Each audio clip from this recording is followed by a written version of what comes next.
need to be about keeping these commandments.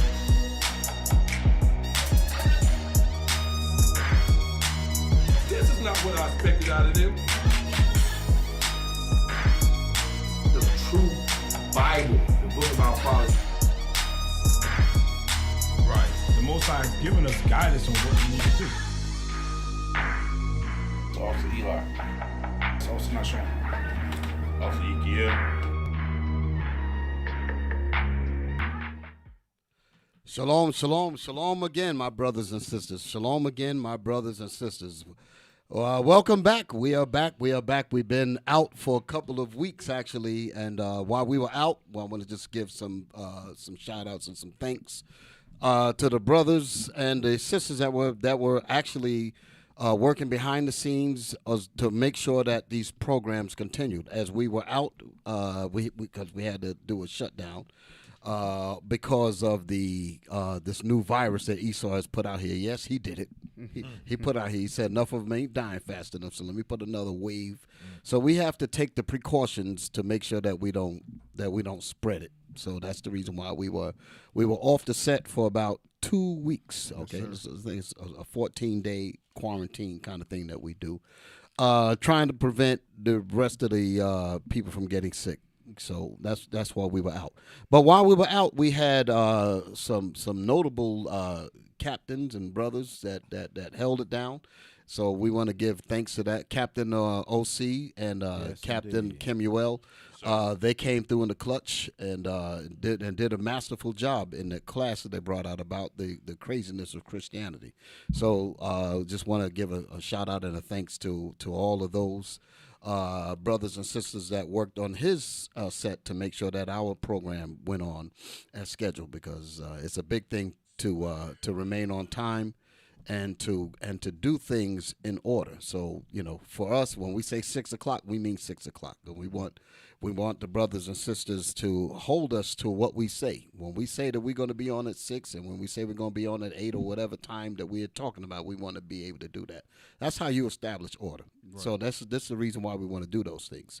So again, I just want to again give a shout out to those teams and the brothers and sisters who assisted to make sure that we were able to carry on our broadcast during the time when we had to step out of the way to let this this man-made virus pass by. Right. It's a doggone shame.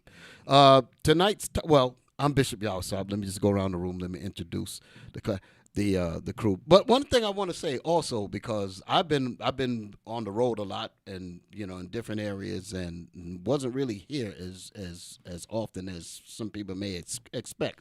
So while I was out, I just wanted to say that Captain Soraya, you really held it down. Right. You laid it out. I was watching those classes, man. You really stirred it up. All praises. Got my crew here with me. Yes, sir. So just wanted to burn that out. And also Captain Akar, we had to bring one of those videos that he did a while back, and it was a super high-powered one, and I was so happy that the brothers reached into the archives. It wasn't really archives, but reached and got those goodies, and put that thing up there, and that was some good stuff. So just wanted to give a shout out to my crew that did such a masterful job in the times of challenge.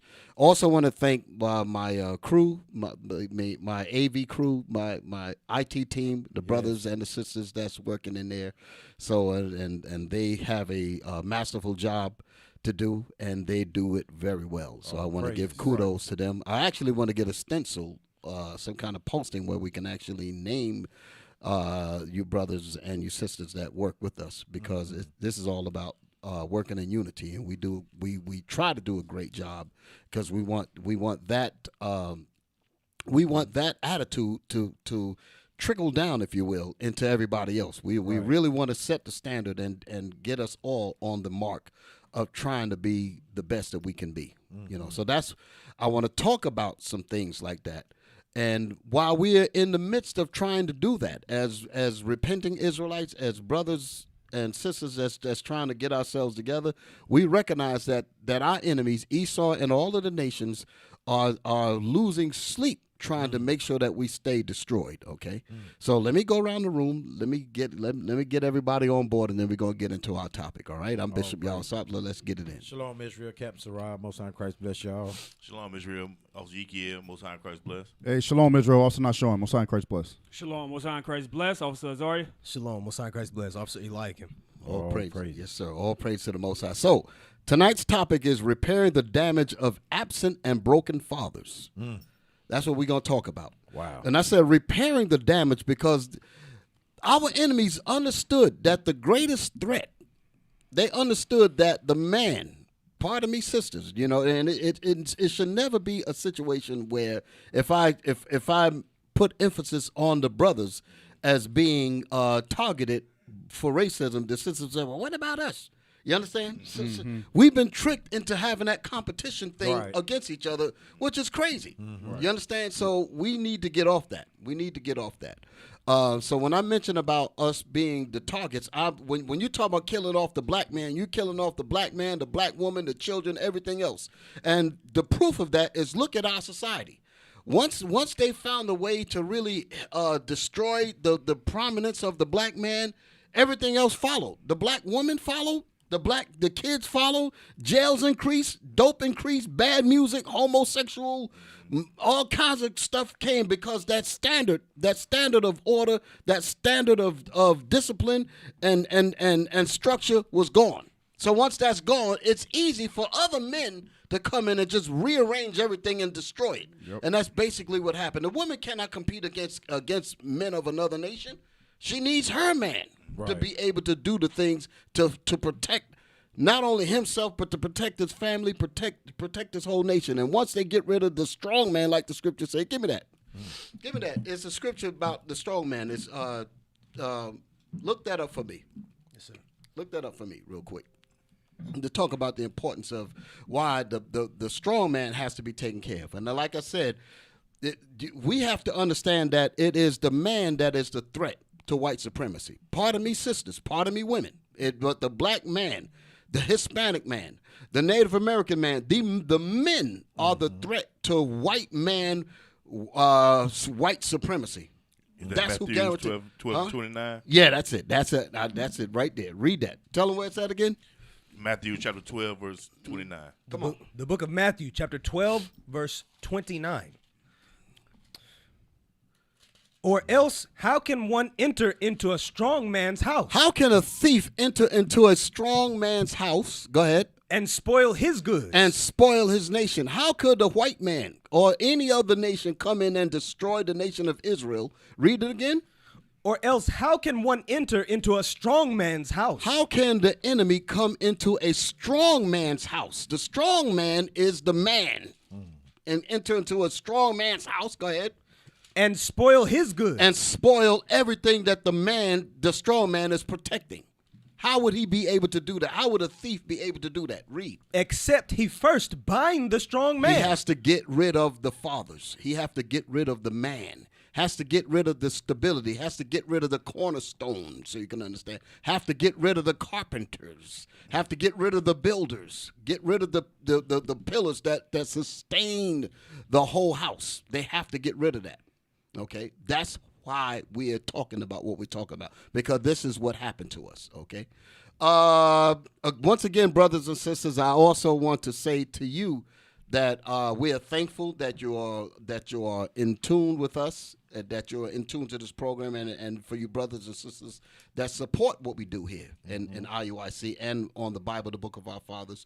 We definitely thank you for your support and your prayers and all of it, and we do see them. Okay, I confer with Bishop Nathaniel periodically on things where I know that brothers and sisters, like on the shout-outs, you know, when he do the shout-outs, and I know that brothers and sisters do contribute in many ways to make sure that the success of our programs go on. So I want to take this particular moment to thank you for your dedication and your prayers and your honor as we endeavor to do this great work for our nation of Israel. So I just wanted to say that to you, brothers and sisters, and we miss you, and we're glad that we're back. Okay, Yes, so sir. Yes, sir. Read that again, and then we're gonna move on. Or else, how can one enter into a strong man's house? How can a thief enter into a strong? How could the nation of Israel be destroyed? How could they do it? Go ahead. And spoil his goods. And spoil and destroy his sons, destroy his daughters, destroy the mothers and the fathers. They will destroy the fathers as well, because if the pinnacle or the head fathers, if they're destroyed, how would the young boys grow up to be fathers? They won't learn how to be fathers, because the fathers, the capos, so you can understand, if they're gone, who would teach the young men how to be fathers? So then you have a bunch of grown boys. Right. That's what you'll end up with, and that's what you see in these sports figures, singers, entertainers, men with dresses on and all that, because there's no real men that set that order up, because they were gone from the 60s. Terrible. That's where we at now. That's where we at now. So that's what we're dealing with. So now we're at the point where we have to repair the damage that has been done as because of what has happened to our fathers. Our fathers were castrated, were decapitated, basically, had no way of raising the sons and being a real instrument and a pillar to the community. So therefore, the children, we're still allowed to have babies, but you are not allowed to be a man to raise that son up to be a real man so that he could take over, you know? So, and, you know, it's a lot of things that happen, you know, even songs in the 60s and in the 70s when I was coming up. A lot of, you know, as I'm sitting here talking, I'm remembering how certain songs was back then. I remember this particular song, and this is not even on our program. You know, I didn't even give y'all this here. But I remember there was this song called Patches. Patches. I don't remember way back. I don't remember exactly who it was that made the song. But the song was about the man that was he was a man's man, and he was passing on he was telling his son, he said, Patches, I'm depending on you, son, to carry this family through.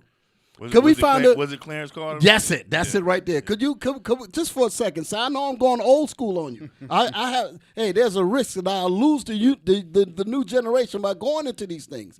Could we put that? Could we find the lyrics to that song? I'm sorry, brothers and sisters. This is basically this is part one. I know I've been silent for so doggone long. I'm trying to get all my words into this little microphone, right? But I'm not going all over the place. But I'm just bringing out some things to talk about how important it is for the fathers to be there. Can we find it? Do we have the lyrics to that song? Clarence Carter, Patches. Yeah, Patches. Let's just see. I just want to see if I'm remembering properly. Lyrics. Let's see. Zoom down. Let me see what we got. I just want to find my papa. Okay, he said, I was born and raised in Alabama on a farm way back in the woods. I was so ragged that folks used to call me Patches. Papa used to tease me about it, cause deep down inside he was hurt, because he'd done all he could. My papa was a great old man. I'm remembering the song how it was. I could see him with a shovel in his hand. See, education he never had. He did wonders when the times got bad. The little money from the crops he raised barely paid the bills we made. Move up. For life had kicked him down to the ground. When he had tried to get up, life would kick him back down. One day, Papa called me to his dying bed. This is the part that I was trying to bring up. He said, one day, Papa called me to his dying bed, put his hands on my shoulders, and in his tears, he said, Patches, I'm depending on you, son, to pull this family through. My son, it's all left up to you. Okay? 2 days later, Papa passed away, and I became a man that day. Man, you don't hear it. Wow. You don't get these damn stupid ass songs. They ain't talking nothing like this at all. Right. Nothing like this. Nowhere near it. Nothing like this. That's why I can't even listen. Listen to me. I don't even have a damn radio in the car. Right. I just don't. I don't know what the hell they playing. You may as well listen to Static. I listen to maybe the news Static or whatever. Right. The daggone music ain't worth a damn. If it ain't original royalty music, it ain't Right, saying nothing. Right. I'm telling you.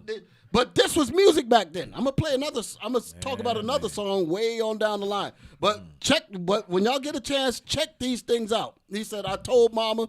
He said, "So I told mama I was gonna quit school, but she said that's daddy's strictest rule." So what is that saying? He's already dead. And the mama said, "Listen, even though he's dead, you ain't gonna do what you think you're gonna do because I'm gonna still make sure that daddy's rule still runs." That's right. Damn. Y'all hear that? Yes, sir. And Bishop, go ahead, man. that's Go ahead, experiences man. that he went through. Yeah, man. He ain't just That making was this a up. song. Go ahead, man. Those are the experiences that he went through. He ain't just making this up just off the top of his head. He actually went through He went through this stuff. Right. He went through this stuff. So this is what I'm talking about. This got cut off, and the sun came up and became wild weeds. Give me that in Jeremiah. What is that? The noble vine. 2:21. Yeah, read that. Read that, man. Shoot. This is what happened to us. Jeremiah chapter 2, verse 21. Yet I had planted thee a noble vine. The Lord made us a noble people, and he gave us fathers that taught us. But we allowed the enemy to come in and destroy our fathers. That's what we did as a community. We allowed it by breaking God's laws. We're going to get to that. Go ahead. Holy, a right seed. Holy and a right seed. Go ahead. How then art thou turned into the degenerate plant of a strange vine unto me? How did this happen? Because the fathers were gone. That's how this happened. There's nobody to raise the sons up. Nobody to guide these sons. And the mother, she said, my husband is dead, but listen, daddy's rule was to do this and do that. So she held it down. Still sticking to the They're rules. still sticking to the rule. Right. Wow. Lord have mercy. We a long way from that. Lord have mercy. But this is what we got to do. We got to get back to this. Right. We got to get back to what these commandments are about. So that's why I'm bringing this out. So we got to repair the damage of absent and broken fathers. This is part one. That's what I want to say. This is part one. We're going to do a series on this thing. But go ahead, brothers. What y'all going to bring out? Bishop, can I bring out one thing on what you Absolutely. said? Come on. This part can get Sirach chapter 30, start at verse 5. The part in the song, in the lyrics, it said, he said, Patches, I'm dependent on you, son. I tried to do my best. It's up to you to do the rest. Damn. So he's dependent on his son To carry it on. Right, to carry it on, to bring forth righteous seed, to push forward. Go ahead. Let's see what the scriptures say. Sirach chapter 30, verse 5. Uh-huh. While he lived, he saw and rejoiced in him. That's what Patch's dad is saying. I rejoiced in my son because I know I brought him up right. Right, I can depend exactly. on him to do the right thing. Go ahead. And when he died, he was not sorrowful. He was Hey, not. Damn. You see Go that? ahead. You go see ahead. that, Bishop? He was not sorrowful. Why? Because he knew. gonna say it. Read it. Right. Go ahead. Go ahead. No, I ain't gonna cut. Nah, hey, you good, listen, Bishop. You good. You're stepping on the righteous toes now. Go ahead, man. He left behind him an avenger against his enemies. You see that? Damn. That's why this brother's so happy. That's why I can depend on you. He know that he left a avenger against his enemies. Finish it out. And one that shall requite kindness to his friends. So he know he did the right thing. Exactly. That's heavy right there, Bishop. It's super heavy. And this is the reason why I said again, when you had those demons, the Edomites, apologetic community and all that, they put out there, they said that the Israelite movement is a fractured organization. Because they were basically saying that we're going to accentuate what happened to y'all in the 60s and the 70s when your fathers were destroyed. And we're gonna capitalize on that by putting it out there that by the time you realize that your fathers are gone, it'll be too late. You can't do nothing but turn on each other with misplaced aggression and anger and gang violence and all of that. And they rejoice in that. But that's something else, man. Even what you're reading there, he's saying that I'm looking for you to take over and to carry on. That's the continuation of nationhood. Yes, sir. So he can die in peace. Right. Yes, He sir. says it's time for me to go, but I know you're gonna carry this thing on. Right. That's comfort. That's what that's what the fathers are saying. You know, there was a scene in Braveheart. I hate to use because they had Edomites playing, but those were Jakes, those were Israelites in the real history of what you call Braveheart. William Wallace and all that. Those were black people. But there's a scene in there where I gotta get my history together. Where it was a fight scene where they were fighting against the English, the brothers that were fighting against the English, and one of the spears had shot the father in the heart, and he was fighting aside his son. And all the while, he was trying to train his son on how to be an avenger for his nation because, they all grew up in the same area and all that. And when he was dying, when, the thing went in him, and he was right beside his son. And his son said, Dad, you're not going to die. He said, you're going to live. And the father turned to him and he said, son, he said, I have lived to see you become the man you are. In other words, I can die in peace. That's in the movie, Braveheart. Like I said, they got Esau playing it, but the scene is heavy. He said that I have lived to see the man that you've become to be, and I am at peace. That's what's happening in this song here. That's what we just read out of that Bible. Yes, That's sir. what you just read out of that Bible. Yes, sir. We've lost that, brothers and sisters. We've lost that. We've really lost that. Okay. So, go ahead, brothers. Y'all got anything to say? Go ahead. I was just gonna say, with what you just said, Bishop, to see your child come up to an adult and to have a sane mind, to have a right mind, and to be healthy. That's all you can want. Yeah. So I can understand. He can fend for himself out here in this wicked world. Yeah. Yeah. That reminds me of Genesis 49. Yes, sir. When Jacob had called together the 12 patriarchs, and you loving your children, that's the last thing that you probably want to put any stock into. You could do anything else, but on your dying bed, you say, no, bring my children here. Let me address them. That's the most important thing to me, and that's what I want to go out doing, is making sure that they're off sent doing what they ought to be doing, All praise to the Most High. So now, so like I said, there was a concerted effort. When I say a would you have something?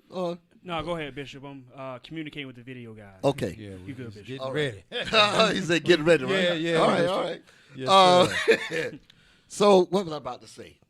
The concerted effort. You're right. Thank you. sir. Thank you. Yeah. Don't let me get lost. There has been a concerted effort to destroy our fathers. I'm gonna show you how deep this thing goes with some things that you will probably have some idea about. J. Edgar Hoover. Everybody pretty much knows who he is. All right? He was the former head of the FBI during the time of the '60s when he had to quote unquote deal with the Panthers and SNCC and Martin Luther King, Malcolm X, and all those all them brothers. Okay, and these people represented fatherhood to our community even then. Just think about all of these leaders that we had then, and they all been eliminated. Now we're in basically the leaderless 70s, okay? The crazy 80s, the crack-filled 80s, the bugged-out 90s. Right. Right. That's where we're at now. All the fathers gone. Now you got homos replacing men. Right. This is just sickening. This is just sickening, but that's where we're at now. And they train our men to be that way. Okay? It's still doing it. And still doing it. Trying to put them on a pedestal and put a dress on. Right, exactly. And feminizing the men, the black men. Now, I'm realizing because you got to think on so many levels when you're on the mic. You understand? Yeah. Because you know how people's minds are already programmed to be like, oh, there they are, they're homophobic and all of that stuff. We ain't never been homophobic. Homos have a chance to repent, but they Right. cannot stay in that business. Right. If you're a sinner, a thief, a robber, an adulterer, all that, you got to repent of that, and you can get the kingdom. But you cannot remain in that way, and we're going to call you out on it anytime Right. you're on it. There's no hatred here. Right. Like the scriptures say, and such were some of you. Mm-hmm. So we understand that there is a salvation for our people if they repent. I just want to put that out there. Mm-hmm. It's amazing because our people have been socially engineered to when they hear certain words, that automatically a defense mechanism go. All that's by witchcraft and design in their social media that make the people react that way. Mm-hmm. And we're gonna talk about that too. So, like I said, J. Edgar Hoover, I want y'all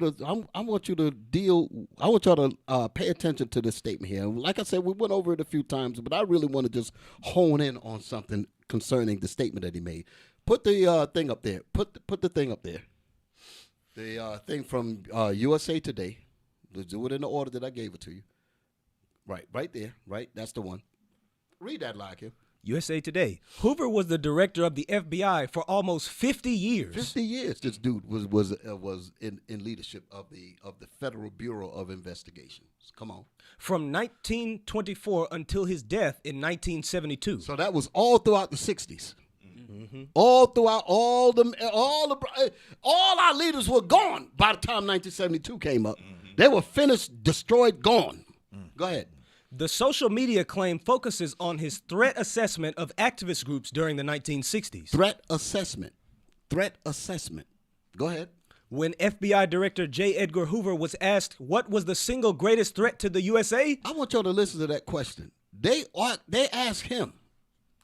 They said, they ain't asked the President of the United States to ask him.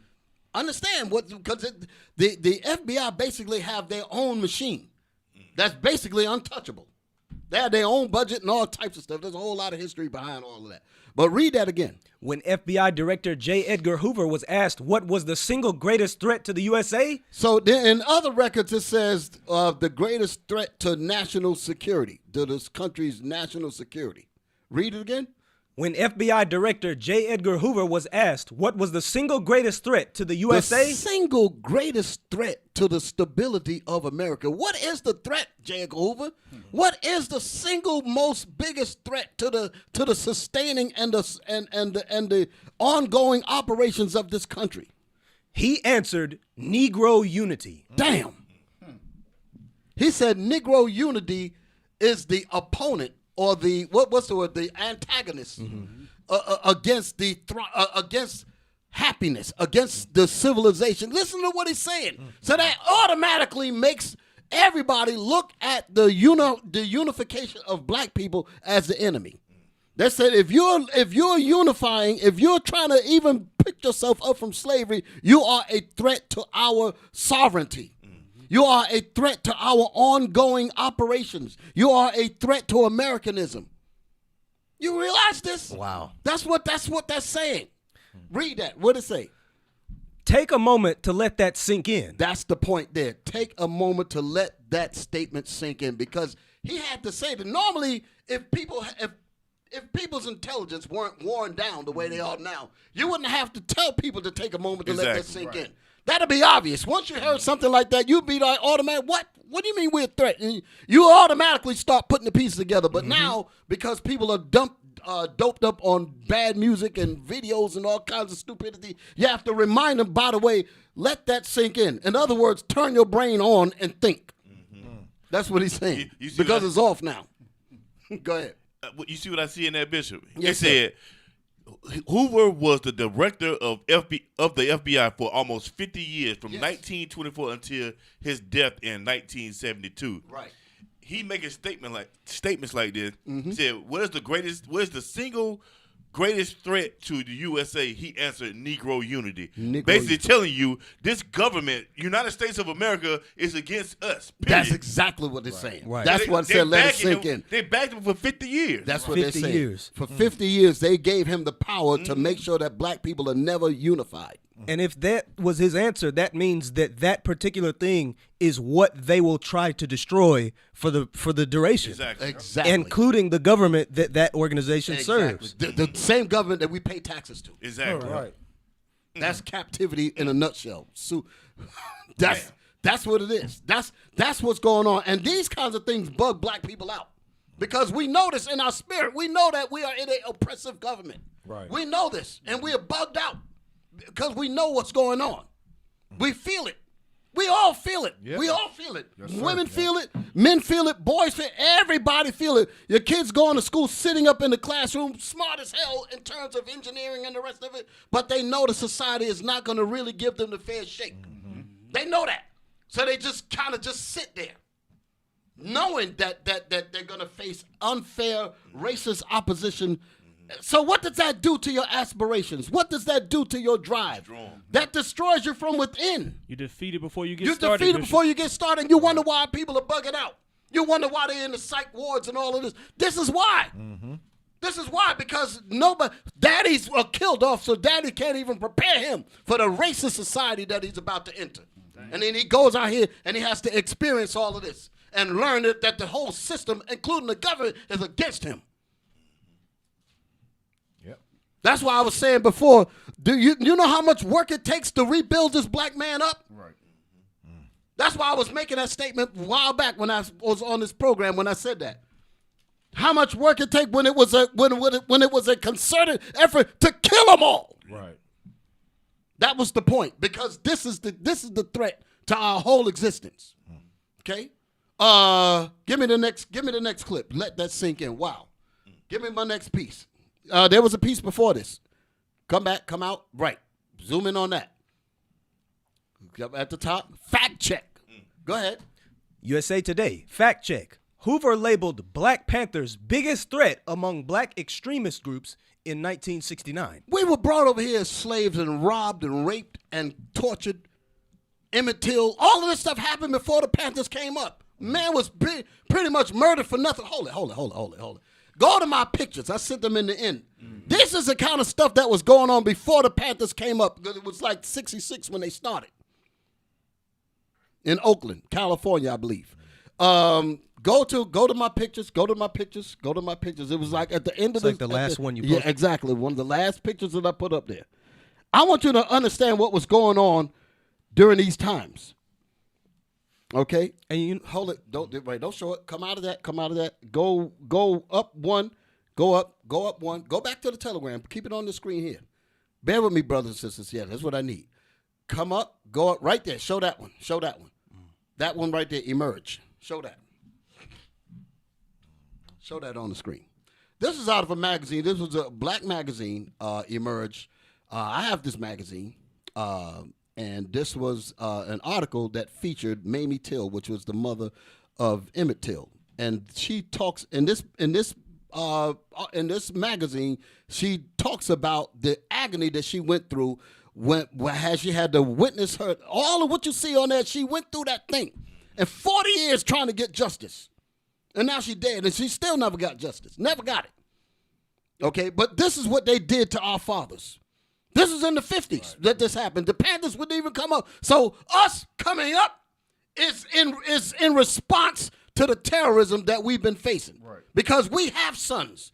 We have daughters. We have people that we're trying to bring up like we were bringing out in the song. We're trying to guide our people properly. Mm-hmm. What you want us to do, just roll over and die? No. So look at that thing here. The death of Emmett Till, a mother's 40-year agony. Look at the pictures of that. Zoom in on some of that stuff there, man.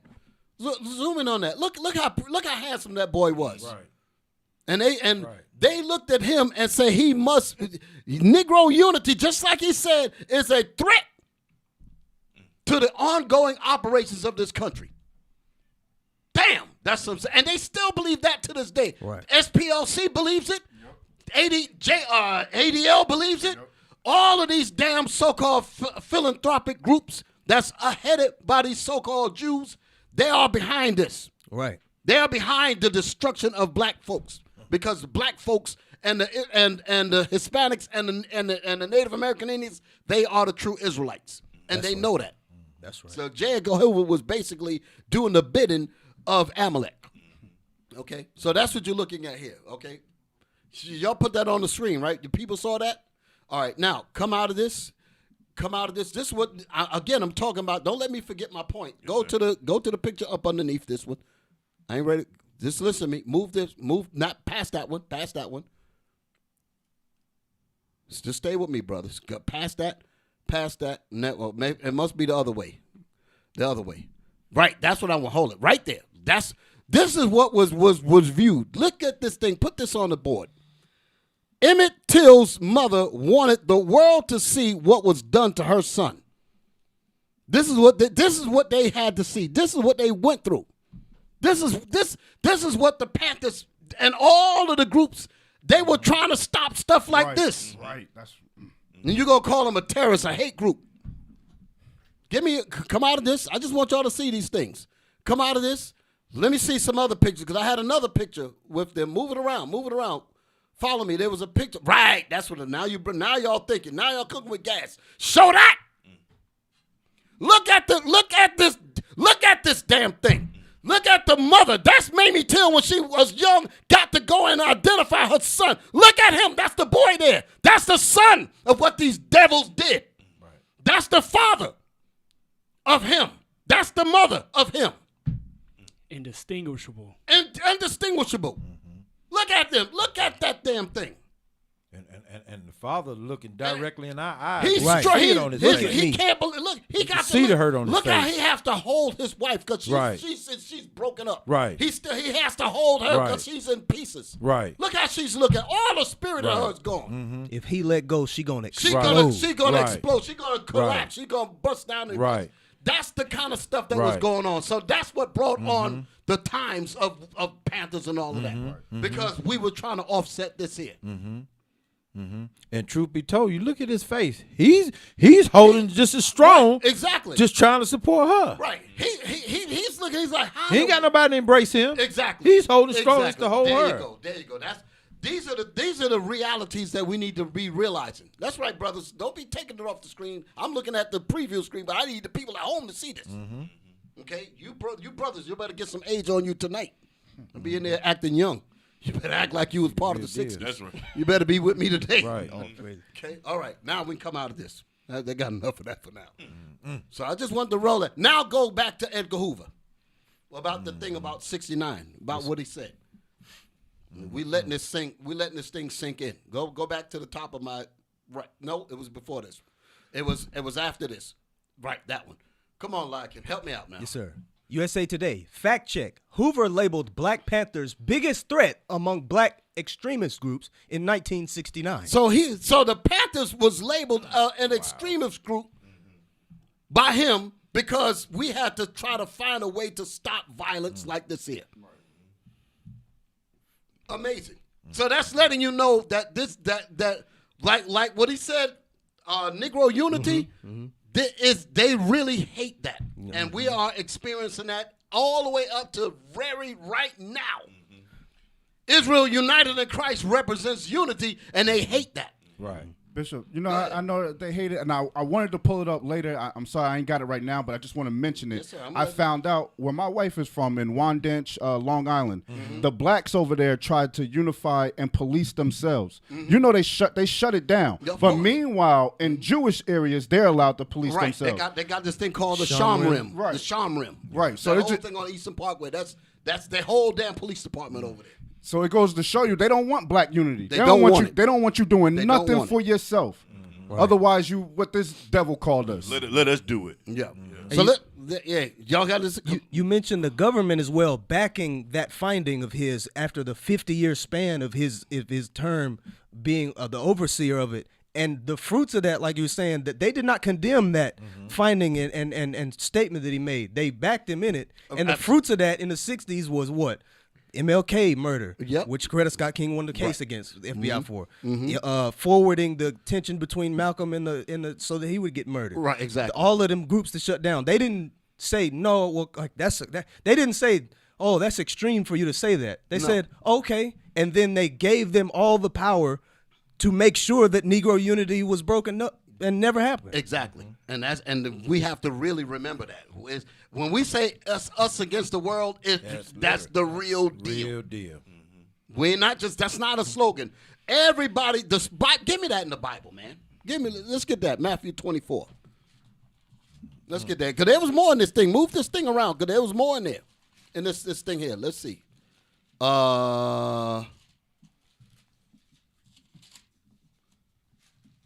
Okay. Okay, that was it on that. Then you give me the last picture. But go ahead. You found the scripture? Yes, sir. Read that. Matthew chapter 24, verse 9. Then shall they deliver you up to be afflicted, and shall kill you, and ye shall be hated of all nations for my name's sake. You shall be hated of all nations for my name's sake. So they'll call us a hate group. They'll call us radical. They'll call us anything that breaks the mold of them wanting us to literally be their doormat, to be their slave. How could real men be happy with that? They talk about life, liberty, and the pursuit of happiness. We don't have either one of those. You don't even have life. Forget about liberty. Liberty is freedom, and the pursuit of happiness, forget about it.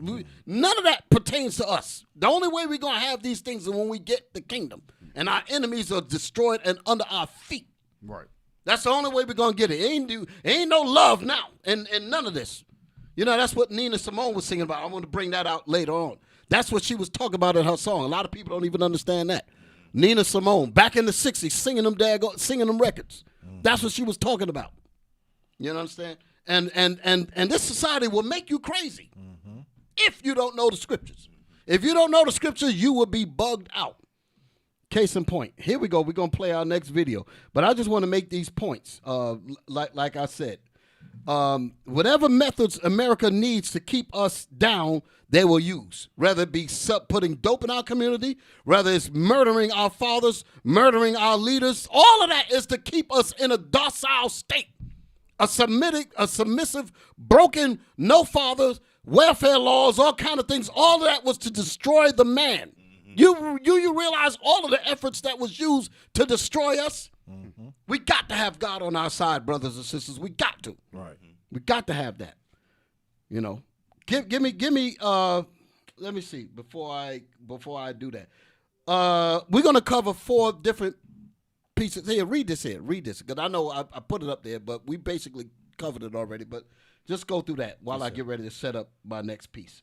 When FBI Director J. Edgar Hoover was asked what, in his opinion, was the single greatest threat to the United States of America, he responded, Negro unity. Negro unity is the greatest threat. So that means if any of us come together, it's a threat. Understand how deep and pervasive this sick demon's ideology is. You can't even be on your job. I want you to really understand how deep it goes. Bring it up. You can't even be on your job.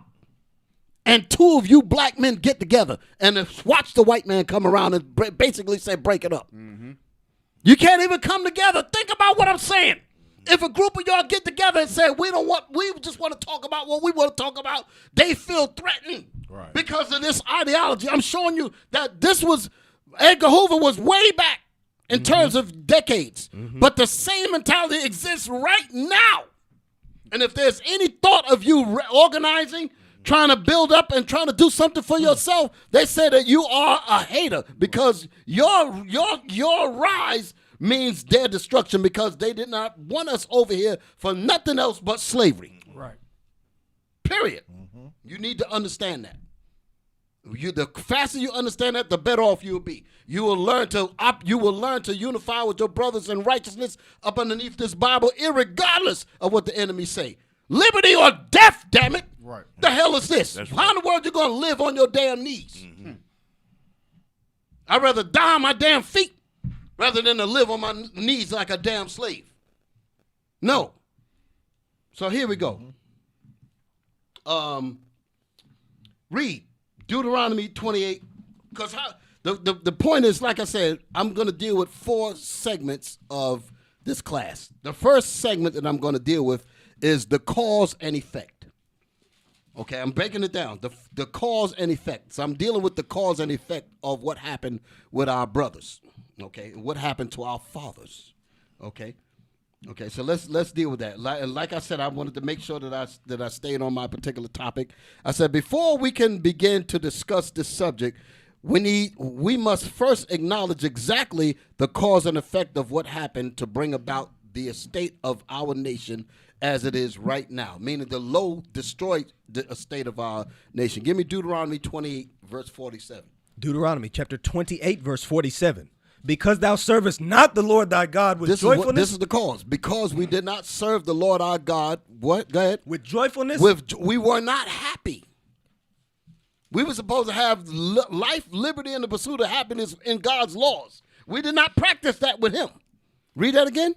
Because thou servest not the Lord thy God with joyfulness and with gladness of heart, for the abundance of all things. The Most High gave us everything for the abundance of the whole planet Earth.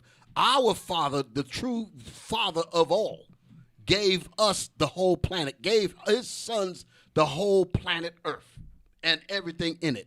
That's what was given to us as his seed, as his children. Go ahead. Therefore shalt thou serve thine enemies. Because you did not want to serve me, Because you did not accept what I gave you. Listen what he says here. Therefore shalt thou serve thine enemies, which the Lord shall send against thee. In other words, we did not want, listen to this is going to get ugly. We did not want the Most High to be our father, because a father gives his inheritance to his children. And we're supposed to be glad for that. We were supposed to rejoice in our acceptance of those great things that he gave us. We did not want that. So the Most High said, okay, you don't want to deal with me? Then I'm going to have somebody else be your father. That's what this is saying. We basically got a de facto so-called father, a surrogate father, the white man. And look how he's dealing with us. That's some ugly stuff. I told you this is some ugly stuff right here. Make your lips quiver, make you tremble, mad. But this is what we did. Read that. In hunger. No, 48 again. Yes, Give sir. it to them again, because before they get mad at me, say I'm making it up. Yes, sir. Therefore shalt thou serve thine enemies, which the Lord shall send against thee. Hey, I got to mention something. I was watching Patient Saints Radio last week. That's a shout out to Deacon Malachi. Deacon Malachi brought that daggone thing out there, and the daggone whole set was like shook. He looked over at Carmela, and he hit him with that thing, and Carmela didn't want to deal with it. Officer Carmela, shout out. He didn't want to deal with it, but he said, listen, this is where we at now. And he had to really think about it. And, man, it was like the scripture said, silence. There was a space of silence in the heavens for a few. Because that realization came down. But this is what happened. Read 48. Therefore shalt thou serve thine enemies, which the Lord shall send against thee. Go ahead. In hunger. In hunger. First of all, our God used to take care of us in our hunger. Right. Whenever we were hungry, like in the wilderness, he took care of us. We didn't want that. So he said, okay, you don't want to serve me for hunger? You're going to serve this beast that hates your guts. In hunger, what? And in thirst. And in thirst, you need water, you got to go. I used to give you water. I gave you the whole earth. You didn't want that. So now you got to get it from this snake. Go ahead. And in nakedness. And in nakedness. You got to get your clothes from a man that hates you, hates your woman, hates everybody. Go ahead. And in want of all and things. Anything you need, you got to go to the man that literally hates your guts. Damn. You got to go to the man that hates your guts. That's how we basically had to, it's like going to an abusive father. Right. He said, you didn't want me. I was your kind father that loved you. You didn't want that. You want an abusive father. You want a father that'll molest and rape you men. You want a father that'll burn and torture and drag you in the streets. That's the kind of father you want. Doing it for his benefit. Doing it for his benefit. Damn. That's what happened to us. That's heavy. Damn. So us knowing this, is that the end of it? Now read on. And he shall put a yoke of iron upon thy neck. So this de facto father put a yoke of iron upon our neck to make us conform to his sons, to make us conform to being his, in other words, a bastardized son. Not a real son that he would give his riches and things to, a mistreated son. Because we basically been groomed to follow him. We want to dress like him. We want to look like him. We want to act like him. That's what he did. Just completely froze our minds, and he did it by killing off our fathers.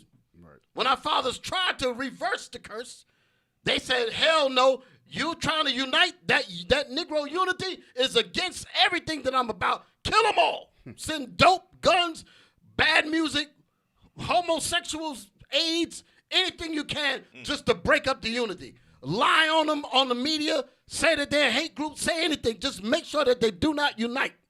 Make them out to be terrorists. Here, we're the damn victims of all kind of terrorist activity, but yet you're going to tell the world that we are terrorists.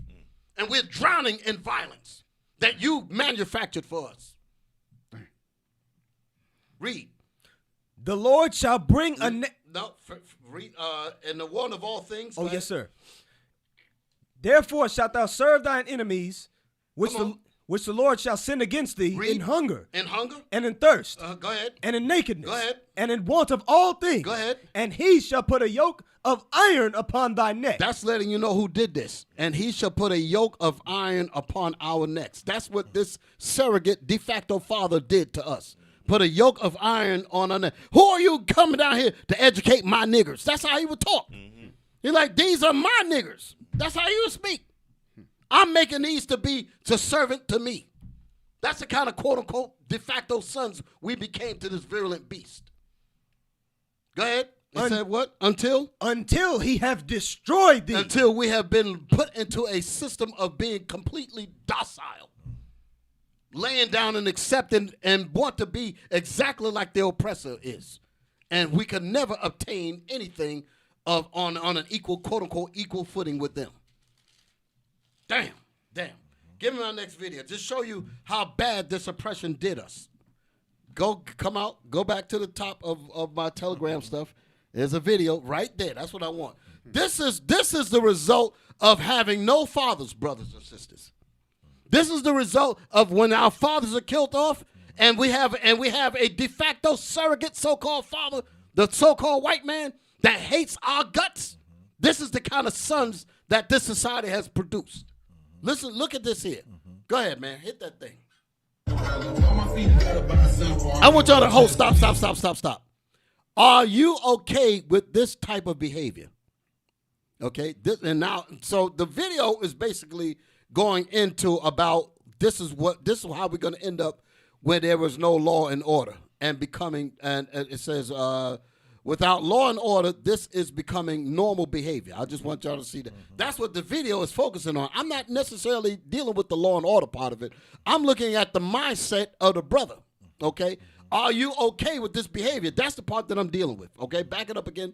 Let us get this whole thing.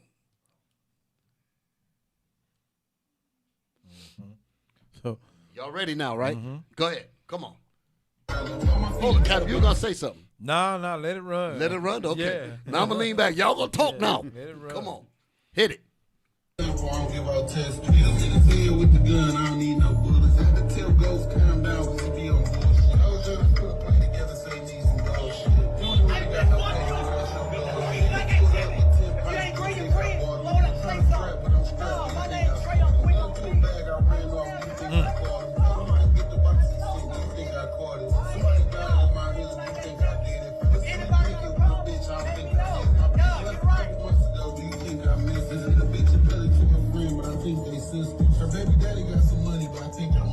Do you hold? Pause it. Stop. This damn thing making it gives damn demons is just Yeah, coming through the man. damn headphones. Yeah. Look, that's his car that he's playing. He got the music. Right. You listen to the lyrics? Then he was talking about guns and bullets and all Right. that Yes, foolishness. Yes, sir. He jumps out the car. The people that's passing by do not know him. Right. They're regular people driving, just Yep. trying to get to where they go. That's what you're about to see. Right. And he is so bugged out. He is so bugged out. He's in the middle of the damn street. This is basically a psych patient. That's what you do. I used to have to deal with guys like this here. Right. This is me and ASAP. We used to have to deal with people like this. Yeah. All the time, just being brought in by the FDNY and the PD, bringing these people into us because of this kind of stuff here. Play on it. And I'm telling you, this is. I don't want to say this, but these people look like the same type of people that we had to deal with. I ain't even going to go into that array of things. I just want you to understand how crazy this society has made our people. That's what we're talking about. A product of And the some music, of them were, exactly. drugs, Exactly. and oppression. Damn. With the men out of the house, this All is that. a product right here. This is the product of it. This is the product of it. The Negro was made in the American lab. Right. This is what we're looking at. Started again. Let's just let it play. Listen to the daggone stupid music that's bumping in this man's car. Bishop, this is a product of being destroyed, like we just read in Deuteronomy 28:48. Because we didn't want to serve God. This is where we at. Now the daddy that we got now, this is what we become. Go ahead. On my feet, gotta buy simple. I don't give out tests. With the gun, I don't need no bullets. I had to tell ghosts calm down because he be on bullshit. I was trying to put a plan together, say need some bullshit. Stop. The person's trying to make a turn. He gets on the Jumps hood of somebody's car And the person driving the car is kind of nervous because they don't know if this dude gonna pull a gun out. He playing a music talking about guns, no bullets, and all Don't this. know who gonna harm You don't know. who. You don't know who's gonna do what. So the person is in the car trying to just listen. Get off my hood so I can Blow the horn. blow at the him. horn. Yeah. And he's afraid to blow the horn because it might just send him over the edge. The F you know you don't know what he might do. He might just completely flip out. You can see it took him to another took him level. to a whole nother level. Right. Let the thing play. Come on.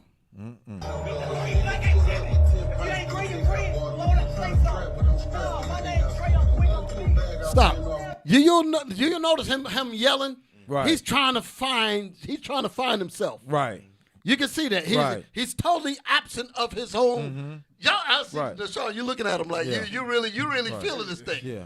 Because Like he calling out his credentials now. right. Well, He's trying to find himself, make exactly. himself something. Not only that, he Yeah. knows that he's at a severe deficit of manhood. Right.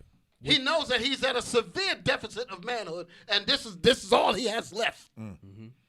He's gone. Go ahead, like him. Demonstrating itself via hypermasculinity. There you go. See, now I knew you had them glasses for a reason. That's exactly what the music does. Hyper masculinity is to cover up the fact that I am not a man at all. Right. And I have to accentuate pseudo manhood. I have to act like I'm bigger than what I really am. But in reality, I'm terrified. That's what's going on there. Go ahead, man.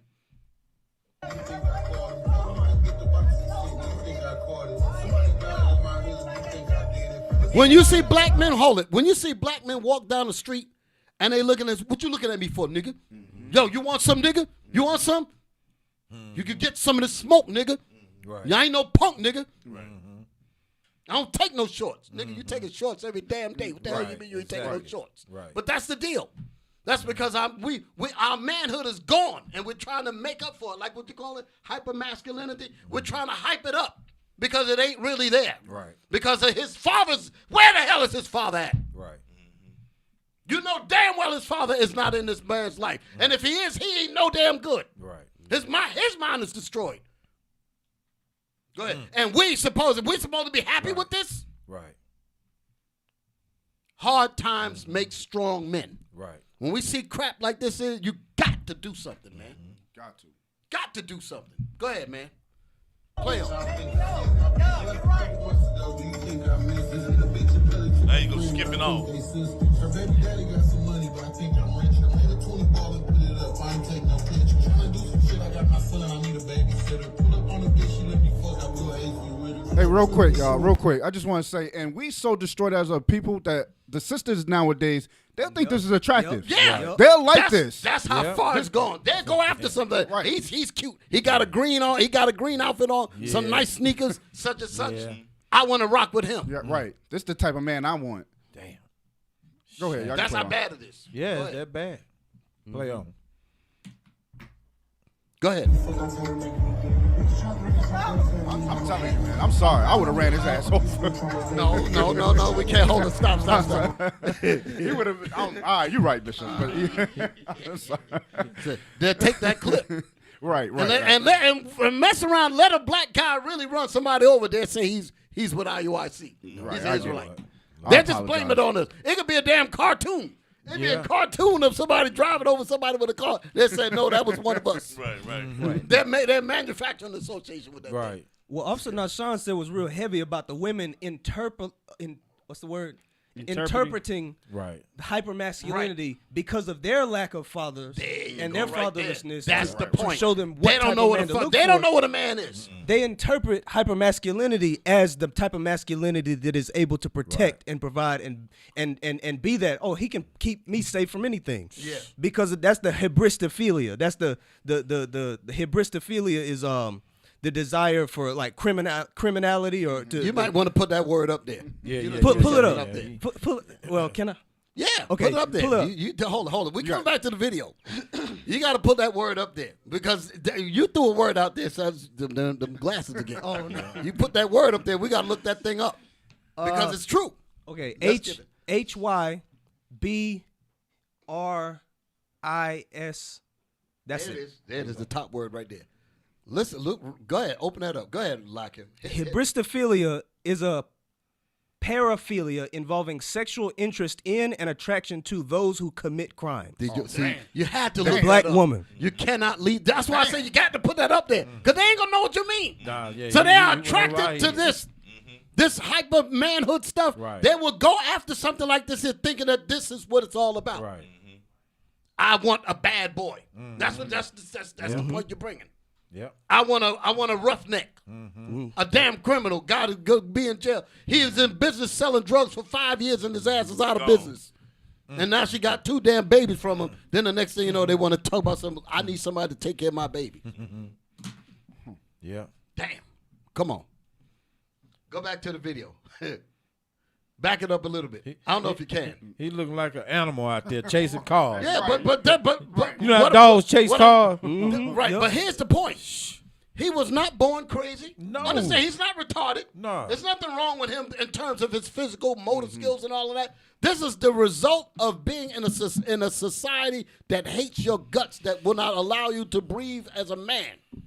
And you relegated to try to find manhood and hyper masculinity, and the society don't recognize any of that. Then they give you so-called rap music to accentuate that. It's a rap then. And then now you think you got some backing. They put it in your car, you bump it, and you really think you're hitting on something. Right. And then you got the bobblehead women that'll run behind this, talk about some. These are the kind of men I want to be with. Play it again, man.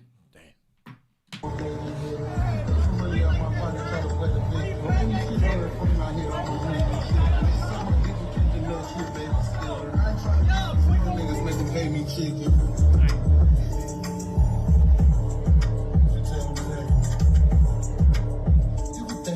Stop. I've seen this.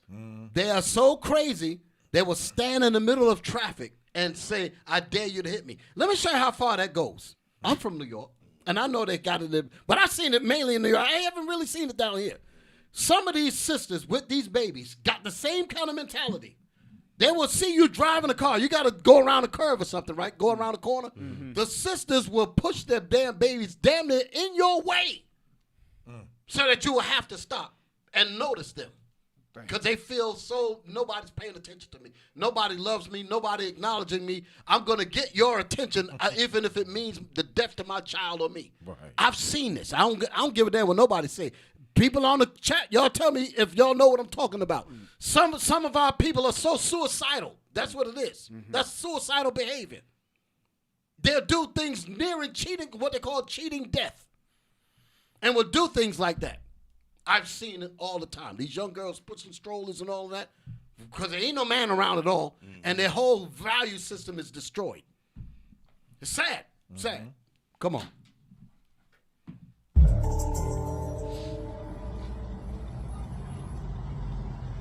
He kicking the car. The car slowed down. Look. You saw that other car was like getting the hell away from him. You saw the other cars just whiz past him. Right. Damn. Right. Come on, man. Yep. Lord have mercy. That's heavy. Woo. Then we can, like I said, you witnessed the crazy brother. You can imagine not long after that, somebody called 911 and said, "There's a guy that need to go to the hospital." This is where they would meet me at. You understand? Because they would scoop him up and take him and bring him in, handcuffed and all of that, because he's too wild. This is crazy. This is absolutely horrifying. Damn. This is sad. This is really sad. But this is where we at, brothers and sisters. And probably got a history of going. Oh yeah, and big going time. down there. All that. Shoot, what are you talking about? The daggone doctors be knowing who these guys are before they even come in, because sometimes they get the report before they come in. They radio in earlier, and then they alert us. They say we got so and so, and we know him by name. He's coming back again, and know some of us by name. That's the craziness about it. That's how bad it is, Alika. It's really effed up. It's really that effed up. It's that effed up. You just see one clip here, but thousands of them walking around in the city acting like this here on different levels. All right, that's enough of that. I said when we examine these events, that we got. Let me see what I got here. Let me try to make some sense out of what I'm writing here, what I wrote here. Y'all say something, because I want to get my thoughts together before I go on to my next piece. Let me get the script. I want to bring this out. Go ahead. Yes, sir. Leviticus 26. You know what? That's the scripture that I needed. Damn. I'm letting you bring it out. No. I'm glad, Justin. I knew it was something else I was looking for. Go ahead and read that thing, man. Damn, go ahead. Spirit over there. Yes, sir. Go ahead, man. Start with 14. Yes, sir. Leviticus chapter 26, verse 14. But if ye will not hearken unto me, We don't. and will not do all these commandments. So that's what Bishop was talking about earlier. The Lord said, hey, he gave us everything. Listen, do what I tell you to do. Follow my laws. But what? We forsook God's laws. We don't? And if ye shall despise my statutes, So we despised the law. We didn't keep the laws. Read. or if your soul abhor my judgments, God said, so in other words, we hated God's judgment. We hated God's laws. We don't? so that ye will not do all my commandments, but that ye break my covenant, I will also do this unto you. God said, for hating my laws, for hating the judges of keeping my laws, I will do what? I will also do this unto you. Uh-huh. I will even appoint over you terror. He will appoint over us Esau, the so-called white man. He said he's going to appoint over us terror. Like Bishop just said, we have been getting terrorized since we've been over here. Right. You know, Right. We are conquered people that we almost like they science project. That's pretty much like we are with these people. They can do what they want to do. Read that part again. I will also do this unto you. Uh-huh. I will even appoint over you terror. So God appointed them over us. They can do what they want to do with us. They can experiment on us all they want. And we're a product of a people that's been experimented with. Right. Read on. Consumption and the burning ague that shall consume the eyes and cause sorrow of heart. What I want is 17. That's what I want to get that to. whole part there, that whole part represents the whole American experience. Read that line again. Just that part there, what you was reading. I will also do this unto you. I will even appoint over you terror. Terror. So terror represents all of the evils that happened to us since we've been in this country. That article we just read. All that stuff. All that represents the terror. Go ahead. Consumption. And it consumes your mind of common sense. You can't even think to do the right thing at all, biblically or any other kind of way. Your mind is completely mushed oatmeal, destroyed. Go ahead. And the burning ague. And disease. And the burning ague, meaning like just total afflictions in your thoughts and your speech and everything that you do. Go ahead. That shall consume the eyes. That shall consume your vision. It ain't just talking about like burning eyes, like you got to rub your eyes. Will consume your vision where you can't even see your way out of this kind of hell that we're in. Groping in the middle. That's all that's talking about. Go ahead. And cause sorrow of heart. And cause sorrow. What is sorrow? Sorrow means that you're faced with a situation and you have no way of getting out of it. Right. That's what sorrow is. You are in a situation and you're trying to come up with an antidote or an answer to get out of this, and you just cannot do it. So only thing you have to do, what's the result of not being able to do anything? You just sit in a sorrowful state and just pine away in your mental destruction and your spiritual destruction. That's where drugs come in. That's where alcohol comes in. That's where suicidal behavior. All of those things come in as a result of not being able to change your ugly reality. Go ahead. And ye shall sow your seed in vain. Your children won't be nothing. Anything that you do, it won't prosper you at all. The music that we were trying to use, even rap music, we were trying to use that to bring some awareness to what was going on with us. The Amalek got a hold of it and turned it upside down and turned it into complete ratchetness. That madness there, guns and bullets and all that mess. Right. What the world does a Negro need a gun and a bullet in a ghetto when all the people around him look like him? Go ahead. And ye shall sow your seed in vain, for your enemies shall eat it. For your enemies shall eat up everything that you do, whether music, dance, anything that we create. They rock literally and roll. Right. They steal it all. And they said we supposed to take it because you ain't nothing. That's how they really think. Right. They say you were brought here to be our servants. That's how they think. How do you think we as men feel having to succumb to that kind of thought? Right. Like they say, I want you to say it. I want you to say that you're my servant. I want you to say it. And the minute you say it, your spirit is broken. That's what they want us to accept that. How dare you want to unite? How dare you want to rebuild? How dare you want to get out of our grip and clutch? You're a hate group. You're radical because you're trying to operate outside of the confines of where I see you niggas need to be. In other words, they saying, what's wrong with what I set up? Exactly. Exactly. Why are you going outside the Right. box? And you know something is wrong with it. He said, well, we know something is wrong with it, but I'm training you to not say it.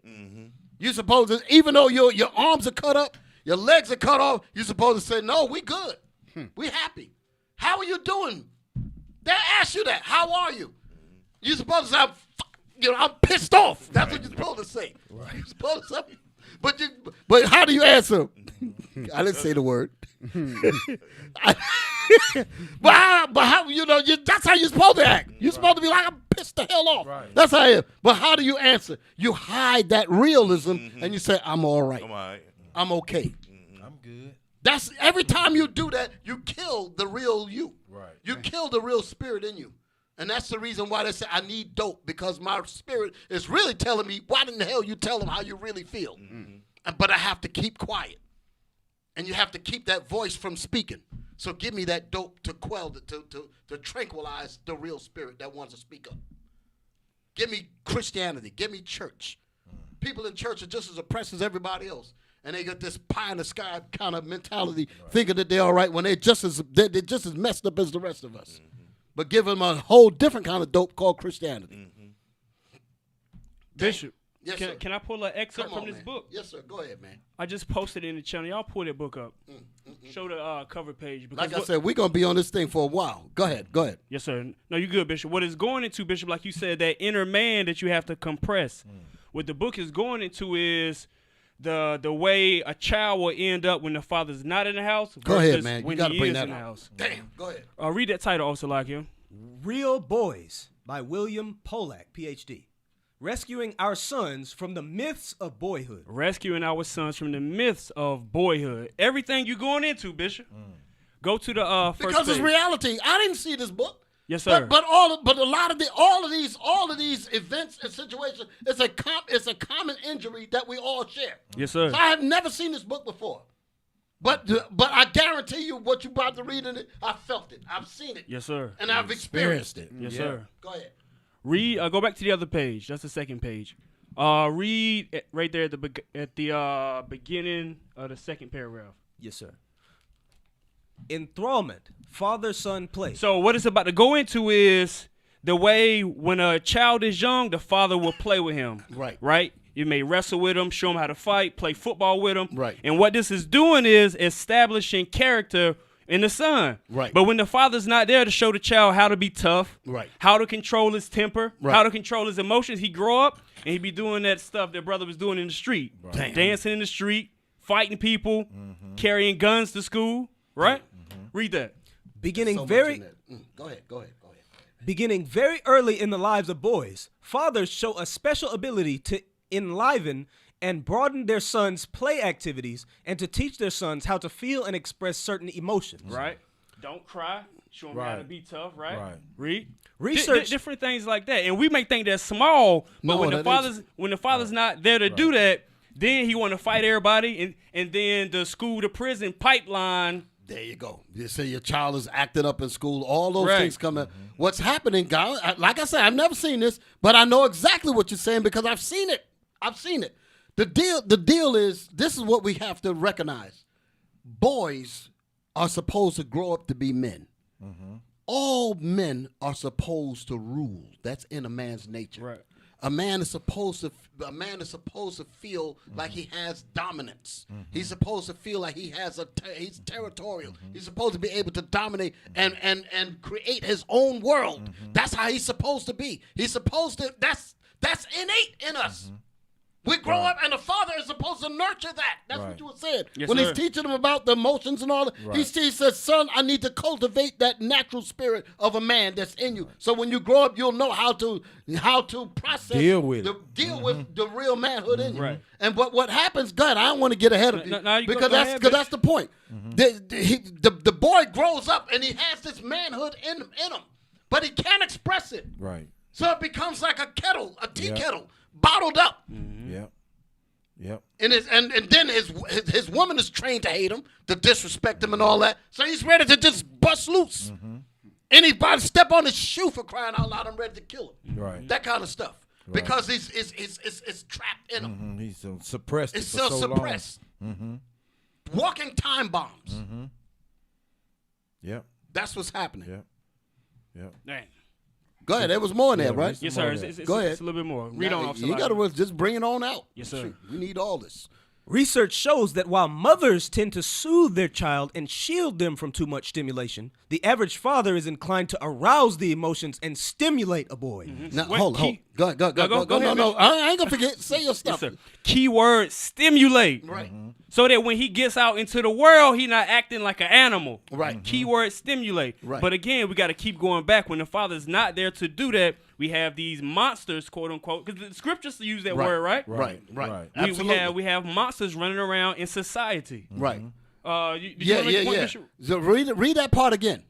Research shows that while mothers tend to soothe their child and shield them from too much stimulation. Now, in today's society, the mother does that because now she has no sons. The black women have witnessed the murder of their fathers, so to speak, have witnessed the murder of our leaders, Martin Luther King, Malcolm X, Fred Hampton, a violent murder.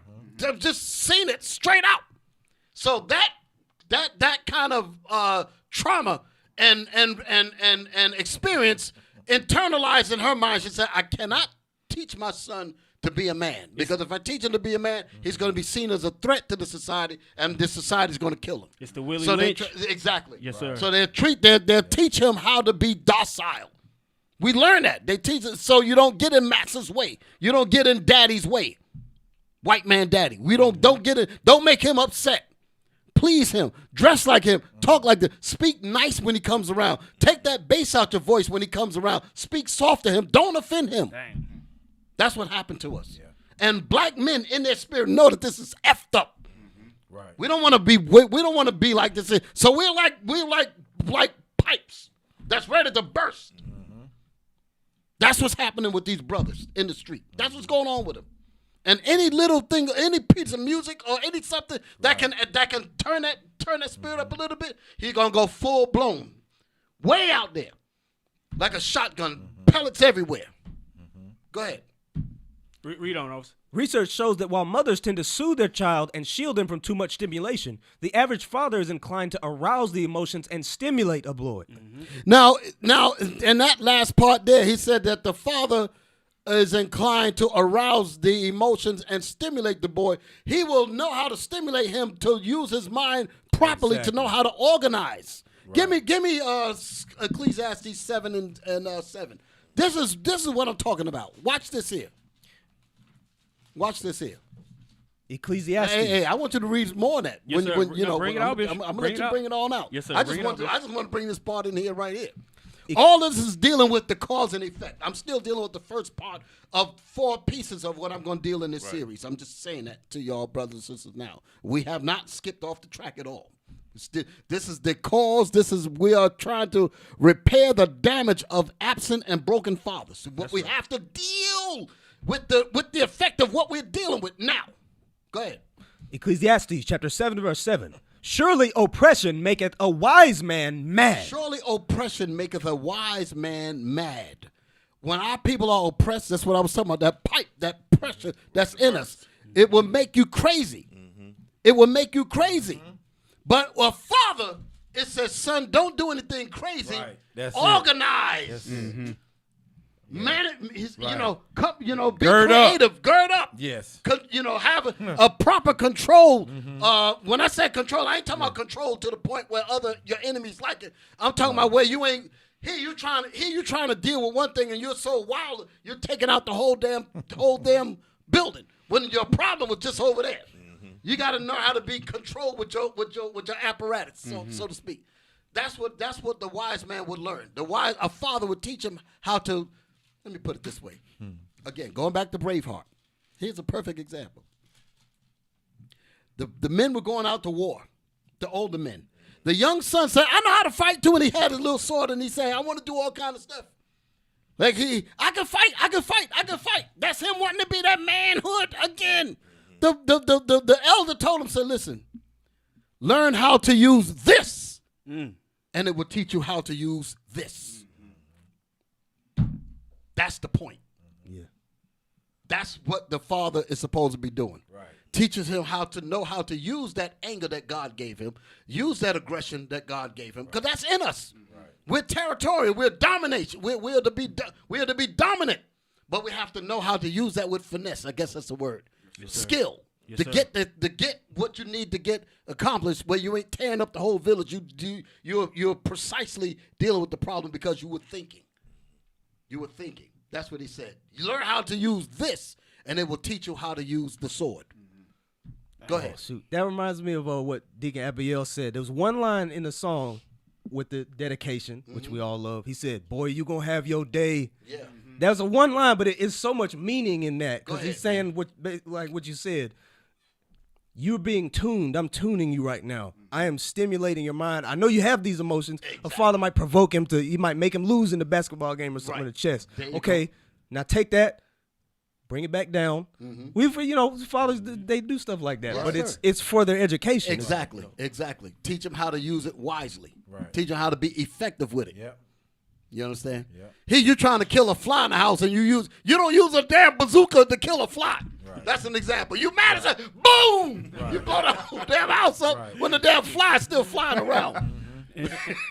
And metaphorically, Bishop, that's the mindset that the men have. It takes something so small, Yes. like somebody stepping on your shoe, Right. and you take the ready to destroy bazooka everything. and destroy everything. That's You the ready to point. destroy That's everything. that's what has happened because of no fathers. That's the damage that happened because our fathers are not There's there a lot to of that out cultivate there. this. It's a lot of that out there. Damn. A lot of that out there. Yep. And it took some. They took some deep thinking for them. Oh, yes. To come up with ways to get the father out of the house. Yeah, I got that. That's coming up. That's in the Psalms. I got that as my next scripture. Hey, continue. Bring out. Yes, sir. finish it. Go to the next page, and then if it's okay, Bishop, can I Yes, get a sir. scripture behind it? I need you to get Can, it all. can I in. see the top of that page, the one we just left? Yes, sir. What it says? Real fathers / real men. The empathetic relationships of fathers and sons. Damn. That's the class right there. I That's saw the it earlier. class I right just didn't there. want to skip That's it. what we're talking about. The special role of fathers. Yes. Look at that. The the top of the chapter Yeah. that's coming up. Yep. That caught my Fathers eye. are not male mothers. I couldn't help but look at that. I guess you get ready to touch that. For the sake of time, Bishop, I was going to jump to the next page. Go ahead. You do what you got to do. But I just noticing that because bring that back up. Yes, man. sir. Bring that back up. I couldn't run It past needs to that. be right. It needs to be understood that Back to the other page. that I was just looking at. Yes. Right. Zoom in on that statement there. I couldn't help it. The Up top. special role. Come on, brothers. top. Wake Up up. top. The special role of fathers. Right there. That's what I want. Notice the very first line. Zoom in so the people can see what I'm talking about. It says the special role of fathers. Then it says fathers are not male mothers. Damn. Right.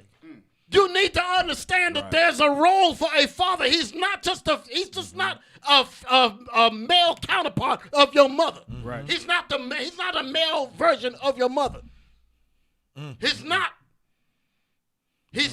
That was so. I saw it. I say, ain't no way in hell I'm gonna let that slide by. Right. The special role of fathers. Fathers are very special, and that's exactly why the enemy said, "Kill them all." Right. Right.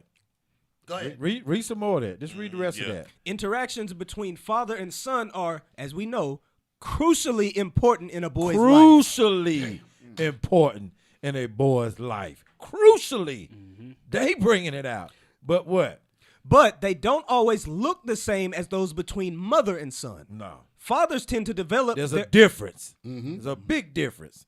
Read on. Fathers tend to develop their own loving style of teaching, guiding, and playing with their boys. Damn.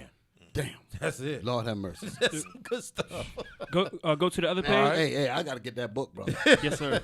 Go to the next page, y'all. Go ahead, man. Yes. Next page. Yep. Start at the second paragraph. No, the third. Right there. The gift. Yes, sir. 114. This gift. This gift.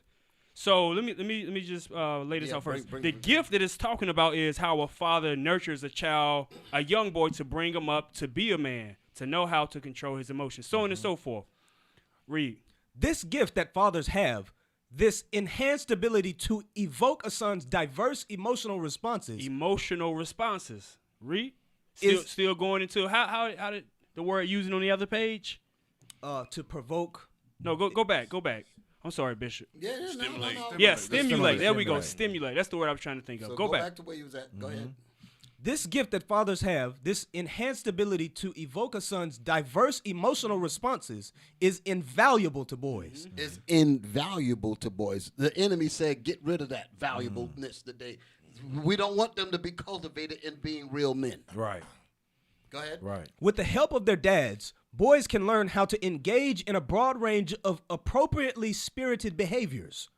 In fact, when fathers take the time to play zestfully with boys during their infancy and as youngsters, at adolescence, these children often need less guidance from adults when handling difficult feelings and are more capable of handling emotionally intense situations in a graceful and socially acceptable way. This is what's not happening in the schools. This is the reason why a lot of your sons are getting caught up in the prison, the school to prison pipeline, because they cannot fulfill this because they don't have any fathers to teach them properly.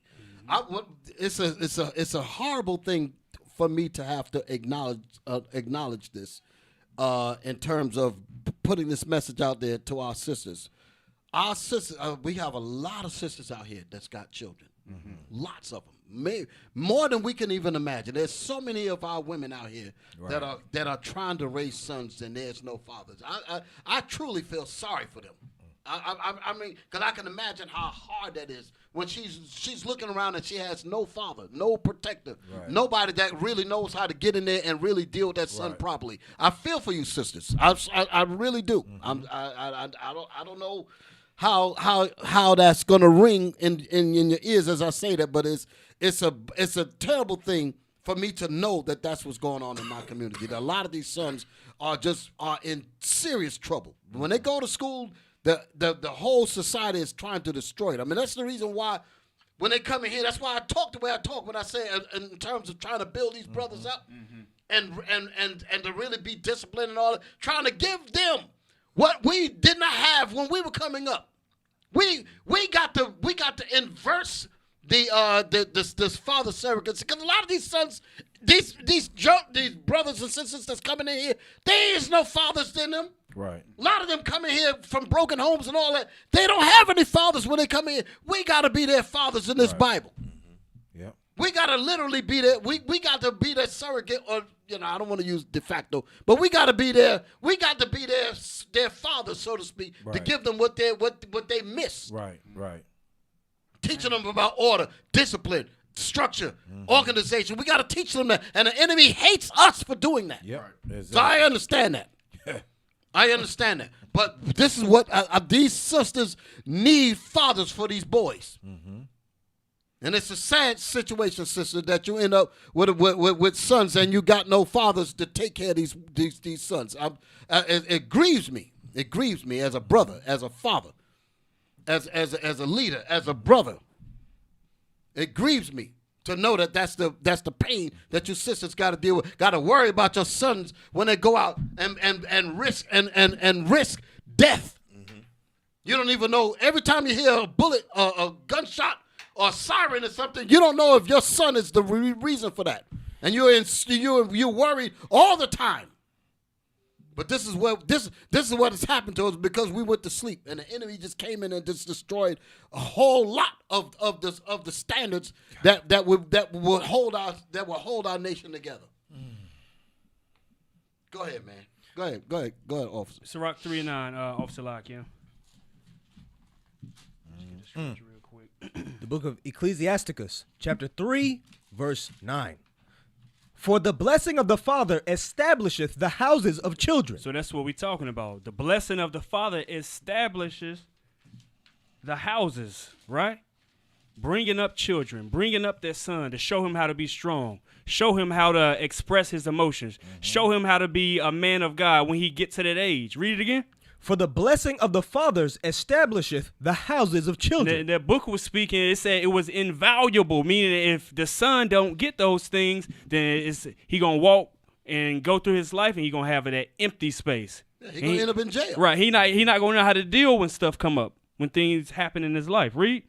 But the curse of the mother rooteth out foundations. This is the single mother. It said the curse of the mother rooteth out foundations. The wicked woman. Going back to how Bishop said, but that's all I got, Bishop. That's all I got. Can I get one scripture? Yes, sir. Yes, hey, sir. Get 1 Kings chapter 2 and verse 1. Because this is exactly what Bishop Yawasop was saying. This is why it's so important that fathers be in the house. All right, because it's going to guide them the correct way. Go ahead and read that. 1 Kings chapter 2 verse 1. Uh-huh. Now the days of David drew nigh that he should die. All right. And he charged Solomon his son, So he charged Solomon. He taught Solomon his son. What did he teach him? saying, I go the way of all the earth. He said he gave his son Solomon all the experience that he had, all the valuable teachings that he learned over his time and his years on the earth. Go ahead. Be thou strong, therefore, and show thyself a man. So he said, son, show yourself a man. As you growing up, show yourself a man. Use them valuable things that I taught you to be able to go out there in society and show yourself a man. Don't show yourself to be weak or a thug or a gangster, something that's vanity. Don't show yourself to be like that. Go ahead. And keep the charge of the Lord thy God. Keep the charge. Go ahead. To walk in his ways, to keep his statutes and his commandments. So what's going to show you to be a man? By keeping God's commandments. And what is it going to do for you? Go and ahead. his judgments and his testimonies, as it is written in the law of Moses, that thou mayest prosper in all that thou doest. That's the point that I wanted right there. So when you come up the correct way, when you have fathers in the household that guide you the correct way, then you will be prosperous in all your ways. That's the point that I wanted to make. All praise to the Most High. I'm gonna make another statement about something that we're doing here in IUIC, because there is definitely a deficit of manhood out here, especially in our nation, because a lot of our men are in jail, dead. The minds are so messed up they can't even. They're useless to themselves and useless to anybody else. And just think about the mother that laid down to produce him and to push him out in labor. No mother wants to come to the realization that her son is useless. Just think about that. The care that goes into a couple that comes together to bring forth a child. They said we want our son to be this, we want him to be that, and all that. And they have that kind of discussion. Hopefully, they have that kind of discussion before he's born. And the son is supposed to be born into a relationship where the parents love him. Mm-hmm. And then as he's growing up, then all of a sudden he takes a turn that the parents can't even keep up with him. Now, the next thing you know, he's in jail, he's on drugs, and shoot him up, this and that and the other. In other words, the mother, imagine that boy that was out there with that green suit on, that's somebody's son. Right. That is a mother's son. That is a father's son that's out there. Who the hell wants to see that? Who wants to realize, who wants to be like, this is what my son turned out to be? Right. Nobody. Damn. Damn. Go ahead, man. Like I was going to say, I got so wrapped up in what I was saying. My point is that we have been fatherless for generations now. So like I said, since they were murdering off. Let me just make a point of the violence. We just saw what happened with Emmett Till. Here you have a situation of Malcolm X was murdered. Medgar Evers was murdered. Think about that. Medgar Evers. Here you got Della Beckworth and all them other racist Edomites shooting bullets into his house with his family there. And they have to get in the bath. He have to corral his family to get in the bathtub, because the bathtub is like the best shield of bullets flying in. You understand? Going through the windows, breaking the blinds and stuff like that. He lived through this. And he got to put his family. They all have to. Terror. That's terror. We are a terrorized people, and they got the damn nerve to call us a damn hate group. Right. The hell with you. We are terrorized people. Right. Terror all the time. So Medgar Evers killed off. King was killed off. X was killed off. Fred Hampton was killed off. Marcus Garvey destroyed. What's the other brother? Paul Robeson. All of these men, all of these great pillars. I'm just talking about in our life, in our somewhat lifetime over the next 100 years or less. these people represented a level of stability, a level of direction, manhood. You know, you understand? Yes, sir. Right. They're killed off. So we basically have no fathers. And now we got to grow up trying to find fatherhood in music. Try to find fatherhood with dumb idols and TV shows and stuff like that, which is all programmed to turn us into garbage. Yep. That's how we grow up. We grow up on this mess. So basically we have generations of people that are fatherless. Here we are. I had a conversation with a whole lot of brothers and sisters in IUIC. And I know a lot of the brothers and sisters, they're older. A lot of them have had their careers, and they've retired, and you know they get their pensions and so forth. So I'll just leave that to that part of it. One of the things that I wanted to put emphasis on is that when we were coming up in school, I'm talking about the older folk. I mean, you younger folk might not know what I'm talking about. But in the schools, there used to be programs like I don't want to use the word I don't want to use the word trade schools or trades. But in your schools, they would actually have programs that could cultivate your sons and your daughters into a career for later on or whatever. Right. They would bring those home economics, carpentry, auto mechanics. Yeah. You know, I'm just using the little ones. You know, because people got this connotation about trades, and they say, well, why are you shutting them out of being an engineer or doctor and so forth? So I'm not doing vocation, right? They said vocational. So I'm talking about all aspects of education and all aspects of careers and so forth. We got people in IUIC that have achieved all of these fields, all doctors, lawyers, everything, right? And they retired from it. Here we are. Here we got millions of brothers. I said thousands for now, because I know people want to know about the numbers. But I think because millions, they're gonna come this way if they're not already knocking on the doors. Bring it out. As they're coming in, they're looking for fathership. Understand what the schools are supposed to do. People don't even understand what education is supposed to teach you how to live. It's supposed to teach you how to master the forces around you, to teach you how to be a real man or woman, that be real productive and so forth. That's what education is supposed to do. There's a huge difference between education and indoctrination. The people in the schools today are being indoctrinated. They're not being educated at all. Right. Teach me how to live, damn it, rather than teach me how to make a living. Right. That's basically what's going on now. Right. They're just being taught how to make a living.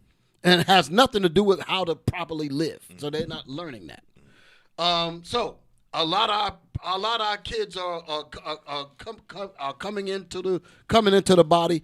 They have not had any kind of fatherhood, so to speak, to show, especially these young kids coming in. A lot of them don't know what to do with their lives. Young kids don't know what to do with their lives. They're like, I don't know what to do with my life, because they're not getting it in the schools at all. And like I said, the children are being subtly taught that the society ain't going to do it for you. They're systematic. They're subtly taught that. Even if they're not saying it overtly, the child is being told, is negatively being told subtly that they're not going to quite make it. And they know that as they graduate from school. Some of our people want to go to college forever because they're afraid to graduate, because if they graduate, now they can't use nothing because the society ain't going to do nothing for them. What are you doing? I'm in school. What are you doing? I'm in school. I'm in school. Because that gives us some kind of feeling like we're doing something, but in reality, you ain't doing a damn thing. You feel me? I'm not against school. I'm just making a point of the mindset.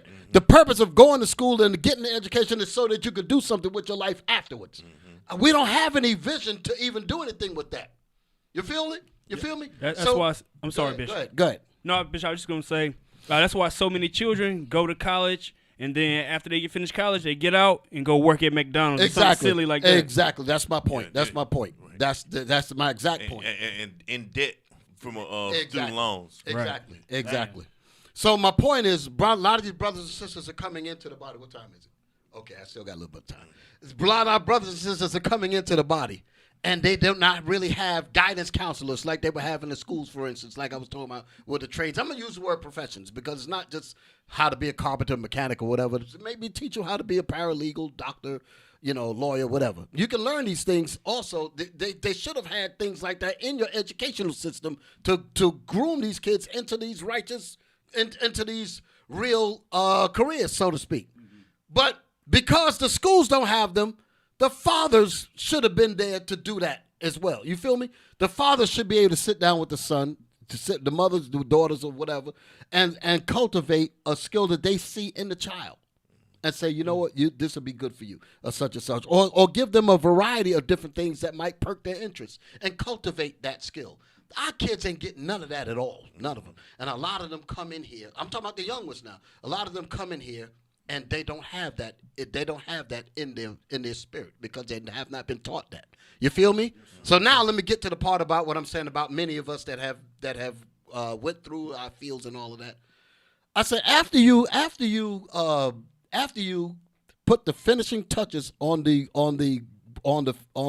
areas where you worked, the companies you done gave them all your years, they done made all kinds of millions of dollars and all of that, and now you retired, you got your pension and whatever. What are you going to do with that talent that you learned? And you understand what I'm saying? You've learned this talent. You got these plaques or whatever. Some people give plaques notoriety and stuff and all. You've got all of this skill. You got this. You got this ability. What are you going to do with it? You're no longer working there. You're still young enough to teach this to these younger kids in here. Mm-hmm. So that's one of the things. That's one of the programs that we have set up. The stewardship. That's what that was about. My whole point behind that was to allow these men and women that have these skills, y'all be the surrogate fathers and mothers for these people that don't have that when they're coming in here. Right, sir. Right. We can begin to turn that thing around. And I realize that Esau is, we got this thing going on with Gaza and SPLC, and they trying to destroy everything that we're doing. We know that's happening, but we still got to deal every day with our sons and our daughters. So keeping our mind on the prophecies, keeping our minds in understanding, watch as well as pray, watch the news and see what's going on with all of this evil that's going on and and how they're looking to attack us. But still, at the same time, we still got children that we have to maintain. We still got a household that we have to maintain. So that's what I'm speaking. So I'm not speaking like it's either this or that. I'm speaking of it inclusively. Have to understand the prophecies, all of the things that's going, but we also have to deal with what's happening on the ground right now. So that's what I'm talking about. So as these young sons and daughters come in, try to pair them up to find out what their interests are, to try to cultivate them so that we can be the fathers and the mothers that they never properly had when they were out there in society. And for this, we are a hate group. So this is the reason why I really don't care what you nations say, what the SPLC, whatever the rest of y'all, because y'all are evil, wicked as hell, and we don't give a damn. We're going to do what we got to do because it's in us to do it, and we're going to do it with every fiber of our being and with every breath that's in our body. That's what we're going to do. I ain't got no other reason to live if I can't serve my people. Right. The hell is this? If I can't see the things that I as a man expect to see out of my nation and righteousness, then what's the purpose of life? So that was the point without saying too much. Y'all got anything? Anything y'all want to say? I know I did a whole lot of talking. Brothers and sisters, I hope that y'all was picking up on a lot of this. Still keeping in with the subject about repairing the damage of absent and broken fathers. Like I said, this is part one. We're going to do a whole series on this. We're going through all kind of topics that's going to help get us where we need to be according to the Spirit of the Lord. And that's what we try to bring out. Go ahead. What you got? I looked up something real quick. Yes, sir. You got something? Nah. Go ahead. Okay. Go ahead. So it says 74% of all teachers are women, and then also it says that nearly 69% of them are white. Wow. So you have the young men that would receive that energetic opportunity to learn in a kinetic way that is said to be inappropriate for them to have that type of energy, right? What's the word? Energy. I'll stick it with that one. the learning environment is catered more so to what that demographic of people who would be teaching them would be behaving like themselves, which is mostly white women, which is also their blackness is looked at as incorrect, but also their male tenacity is also looked at as something that is supposed to be wrong. It's wrong for him to want to learn kinetically, even though in the psychology books it's one of the ways that people can learn. There's a book called Countering the Conspiracy to Destroy Black Boys. There's I think there's a few segments in there that somewhat deals with how men learn as opposed to girls and so forth. And it was saying about that there need to be more male teachers to know how to deal with the male spirit, rather than trying to have him to learn how to be a man under a white teacher, teacher, kind of stuff like that. Countering the Conspiracy to Destroy Black Boys is the name of the book by Jawanza Kunjufu. I'll read that. It deals with some of that. And that you speaking of that, Bishop, I remember getting to the third grade. Most of my teachers up until that point were all females. Okay. The only father I did have was back at home. Okay. But of course he's working. You know, so it was always the mama coming and dealing with things. But my mama actually took me out of a females class and from then on put me in male class. Changed everything about me. Everything. Starting from the third grade all the way up. I know the difference from the experience of having a male figure there. I'm sitting here bubbling because what that shows you is that your mother had the right spirit in her head, because she wasn't duped in these times of today. She had that 60s type of mentality where she understood the importance of you receiving that special fatherhood deal there. Even if we didn't have our fathers in the home, some of them just like in the song Patches. She said your father would not have it that you don't have it. He was already gone. So she understood the importance. The mother understood the importance of teaching her son what the father would have done, even though he's not there. That's basically what you said. Go ahead. Come on. What you got? You want to say something first? No, go ahead. Give me Proverbs 29:18. Proverbs chapter 29 and 18. Everything that we've been bringing out is going to the scripture right here. Like Bishop said, with the vision of teaching, because they come in without any type of skills or knowing which way to move. So give me that. Proverbs chapter 29 verse 18. Where there is no vision, the people perish. It says when you don't have a vision of how to move throughout life, people perish. Read on. But he that keepeth the law, happy is he. So what Bishop was bringing out, we trying to show the people how to move in Esau's corporate world, and also being a part of keeping God's laws. But we are living in this captive land. We still have to go according to obey the laws of the land. To the status quo. Get your career where you can do for yourself. So where you don't have to be out in these streets. We ain't following them laws if they're against the Bible, though. Right. Exactly. But go ahead. I just want to throw that in. So basically, said we come here, we keep God's laws, and then we learn and we teach each other. Those that have skills, we teach them to the younger. Exactly. So that's the vision that we establishing. Exactly. Hey, we talk about it all the time. We get these young sons with us, and a lot of. I'm gonna say it. Many all of us at this table, we got young kids in here, and we be showing them certain things, and you see how they gravitate towards it. I remember when we was doing it, and they be wanting to do it, and they want to show off their work. They're like, look, they almost want to say, Dad, look at what I did, and that kind of thing. And that's what these sons are supposed to be getting. Right.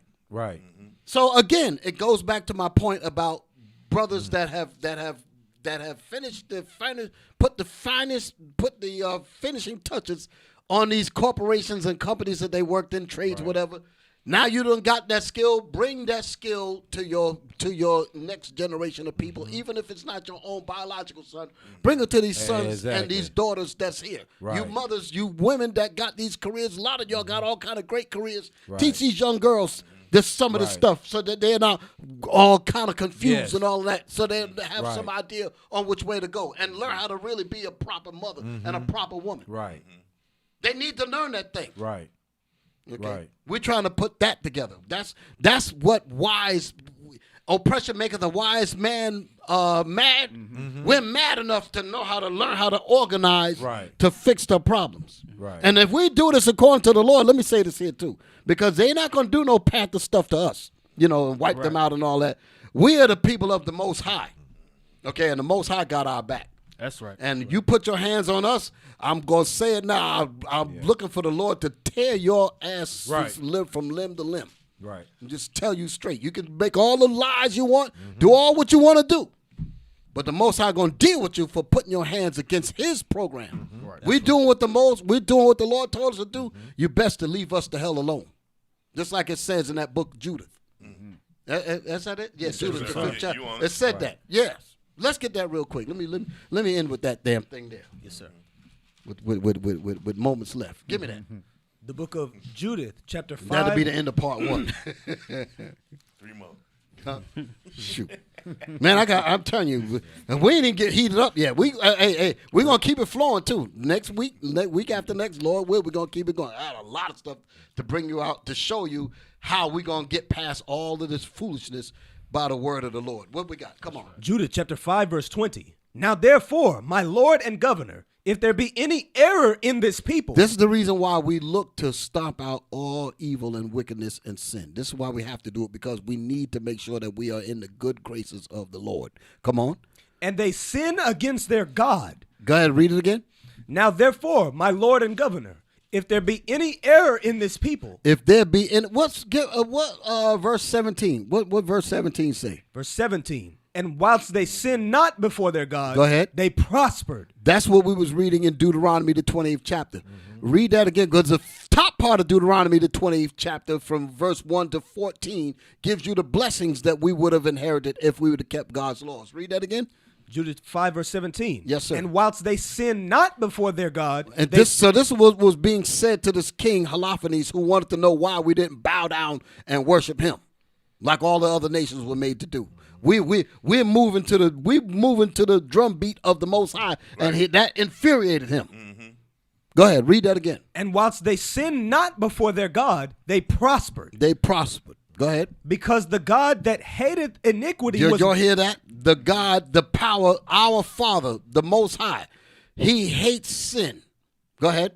Was with them. He was with us when we obeyed His laws. Go ahead. But when they departed from the way. But when we broke off from having God as our Father, go ahead. Which He appointed them. Which He appointed us to follow, to keep His traditions and keep His commandments. Go ahead. They were destroyed in many battles. The enemies came up and destroyed us and killed and decapitated our fathers. Go ahead. Very sore. Very sore. Meaning where we at now, where we got brothers dancing in the street, kicking cars that's passing by. Dang. For blowing a horn at them for being in the way. Go ahead. And were led captives into a land that was not theirs. America, basically. I know this is talking about the history about what we read. That whole chapter goes into the whole history of Israel that this, I think it was an Ammonite that was explaining to Holofernes the king about the history of Israel. Read on. And the temple of their God was cast to the ground. Read. And their cities were taken by the enemies. Our cities was taken by the Babylonians first, and then later on it was taken over by Rome and Amalek. That's who's got it now. Go ahead. But now are they returned to their God. This is when we was going to rebuild the temple. This is going into the history of Ezra, the book of Ezra, chapter 1. Read. And are come up from the places where they were scattered. Read. And have possessed Jerusalem, where their sanctuary. That was with Nehemiah, Zerubbabel, and all that. That's that time period that we're reading about there. Read on. Where their sanctuary is. Where the sanctuary is to be built. Come on. And are seated in the hill country. Go ahead. For it was desolate. Now therefore. Because it was desolate when the Babylonians first destroyed it. When you read it in the book of Psalms. Race it, even to the foundation thereof. That's when that was destroyed then. Go ahead. Now therefore, my Lord and governor, if there be any error in this people. Go ahead. And they sin against their God. So in other words, the Lord was blessing us to go back into Jerusalem and rebuild. So that's the word was leave them alone. That's what the warning to Alophanes was. Leave them alone because God is with them. Go ahead. Like God is with us now. That's right. Read. Let us consider that this shall be their ruin. Let us consider that if we cause them to break the laws of the Most High by killing their fathers, where they have no guidance, where we can inject wicked rap music, where we can inject filthy videos, do all kind of madness, where we can turn their minds inside and out. Read that again. And they sin against their God. And we sin, and if they can cause us to sin against our God, go ahead. Let us consider that this shall be their ruin. That's what we've been seeing this whole program, the ruin of Israel. Go ahead. And let us go up, and we shall overcome them. And we shall overcome them. But listen now. Go ahead. But here's the difference. Go ahead. But if there be no iniquity in their if they nation, repent, like it says in the book what Solomon said to prayer for us, if we repent, go ahead. Let my Lord now pass by. Let my Lord, meaning let Holophanes and all of the nations leave Israel alone. Go ahead. The real Israelites, not them damn rats that's right. Rolling around in a tunnel. A damn sewer. Mm-hmm. Go ahead. Lest their Lord defend them. Lest the real God defend the real Israelites, the so-called Negroes and Hispanics, so-called Hispanics and Indians. That's what it's talking about. Read. And their God before them. And our God before us. Go ahead. And we become a reproach before all the world. And you all going to be made ashamed for putting your hands again. Everybody going to know that the Lord has loved us. That's right. Give me that in Revelation. Revelation. We're going to read some more there. Give me that in Revelation. Revelation 2:9 and 3:9. Yes, sir. Revelation. Did you finish that? Did you finish that? Yes, sir. Okay. Revelation chapter 2, verse 9. So this the whole point. You better leave us alone. That's what he said to Holophanes. Go ahead. I know thy works and tribulation and poverty, but thou art rich. The real Jews, the Israelites, the 12 tribes of Israel. We are the ones that's rich because we are God's people, especially when we repent. We're going to get all the glory that our real Father going to give us. Read. And I know the blasphemy of them which say they are Jews. That is talking about the so-called white man, Amalek. These are the people that Christ is telling you of the devil that the Bible speaks of. Read that statement again. I know the blasphemy of them which say the blasphemy is lies. Every time they say they're a Jew, they are lying. That's blasphemy because you Negroes are the real Jews. You so-called Puerto Ricans and Dominicans and Cubans, Mexicans, you're the real Jews. Go ahead.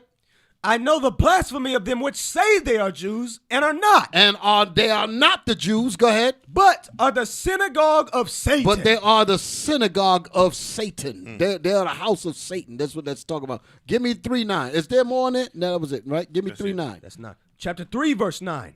Revelation. I don't need that picture. Behold. Go ahead. I will make them of the synagogue of Satan. I will make them of the synagogue of Satan, the so-called Jews, Amalek, so you can understand. Go ahead. Which say they are Jews. Which say they are Jews because they're not the Jews. You so-called Negroes are the Jews. Go ahead. And are not. And you're not the Jews. Listen. But do lie. But you are a liar. Go ahead. Behold. I will make them to come and worship before thy feet. That's what's going to happen. The Most High said, I'm going to make all of you devils and you bastards, you all going to bow to the feet of the real 12 tribes of Israel. Right. That's right. And to know that I have loved and thee. Everybody going to know that God loves Israel. Right. God loves the 12 tribes of Israel. Everybody going to learn that. Go back to that Holophanes. That's why he was saying what he said there. Give that thing again, that last verse. That's why I needed that thing. Yes, sir. And we're going to close out with that. Judas chapter 5, verse 21. Yes. But if there be no iniquity in their nation. But if there be no iniquity in the real Jews, the real 12 tribes of Israel, go ahead. Let my Lord now pass by. Let my Lord now, let Holophanes and the nations pass by and leave them alone. Go ahead. Lest their Lord defend them. Lest their Lord, their God, really defend the real 12 tribes of Israel. And their God before them. Go ahead. And we become a reproach before all the world. How is that? How are you going to be made a reproach before all the world? Because you're going to be forced to bow down. And everybody going to know that the Lord loves the 12 tribes of Israel. That goes with what we just read there. Right. So with that, brothers and sisters, that's the end of part 1, and we're going to continue on with the series, Lord willing, next week, and we're going to keep this thing going. We got a lot more to bring to you because our whole objective is to resurrect the 12 tribes of Israel according to the Most High's word, the Bible. Right. That's the Bible, the Bring book it out, of your fathers, which is our fathers, and we're going to get our fathers that's going to be in their right mind, and they're going to bring this nation back underneath the auspices of the Most High who's teaching us how to do it. All praise to the Most High. Captains, everybody, what y'all got? As we close out. Praise. Shalom, Israel. Most High Christ bless. All right. Oh, that's all y'all had to say. Come on, man. The hell is this? Ain't much to say after that hot fire, that fire class. You know what I'm saying? Shoot. That's right. You don't need to add nothing to that. It is what it is. Yes, sir. Yes, sir. Go ahead and Yes, throw sir. them couple announcements up there. Let them read that. Let's see that. All right. Go ahead, Officer Larkin. Yes, sir. Rate our broadcast. See the QR code? 1, open the camera app. 2, point camera at QR code. 3, tap the banner that appears on your phone. Fill out the survey, right? Or you could screenshot this here, and then you could use the function of the lens, and you could get the QR code that way. There you go. Book of Our Fathers. Rate our podcast. Subscribe. Tune in every Friday. Exactly. At Exactly. 6 p.m. That's right. Eastern time. Right. Okay. Yes, All sir. right? Yes, sir. And don't forget to send your alms also. Let's Yes. get that up there. There it is. Don't neglect to give alms. Donate to IUIC Gastonia at iuic.gastonia.nc@israelunite.org or the Booster Club at iuic.fundraising@israelunite.org. Hey, that's part of repairing the damage of our fathers, of our broken fathers too, because we got to travel and reach these places because Esau has broken fathers all around this globe, throughout all the tribes. Yes. So we got a lot of work to do. So we need your help, brothers and sisters. As long as the Lord give you the power to be able to support this gospel, to get your nation back up. Let's do. Let us all put our bricks in, okay? And with that, brothers and sisters, Most High in Christ bless you all. Happy Sabbath. Shalom. Shalom, And Israel. Shalom, peace Happy to Sabbath. your family. Shalom. Peace Most to High all of your Christ bless. families. Most High Most High Christ Christ bless. bless you. Shalom. All right.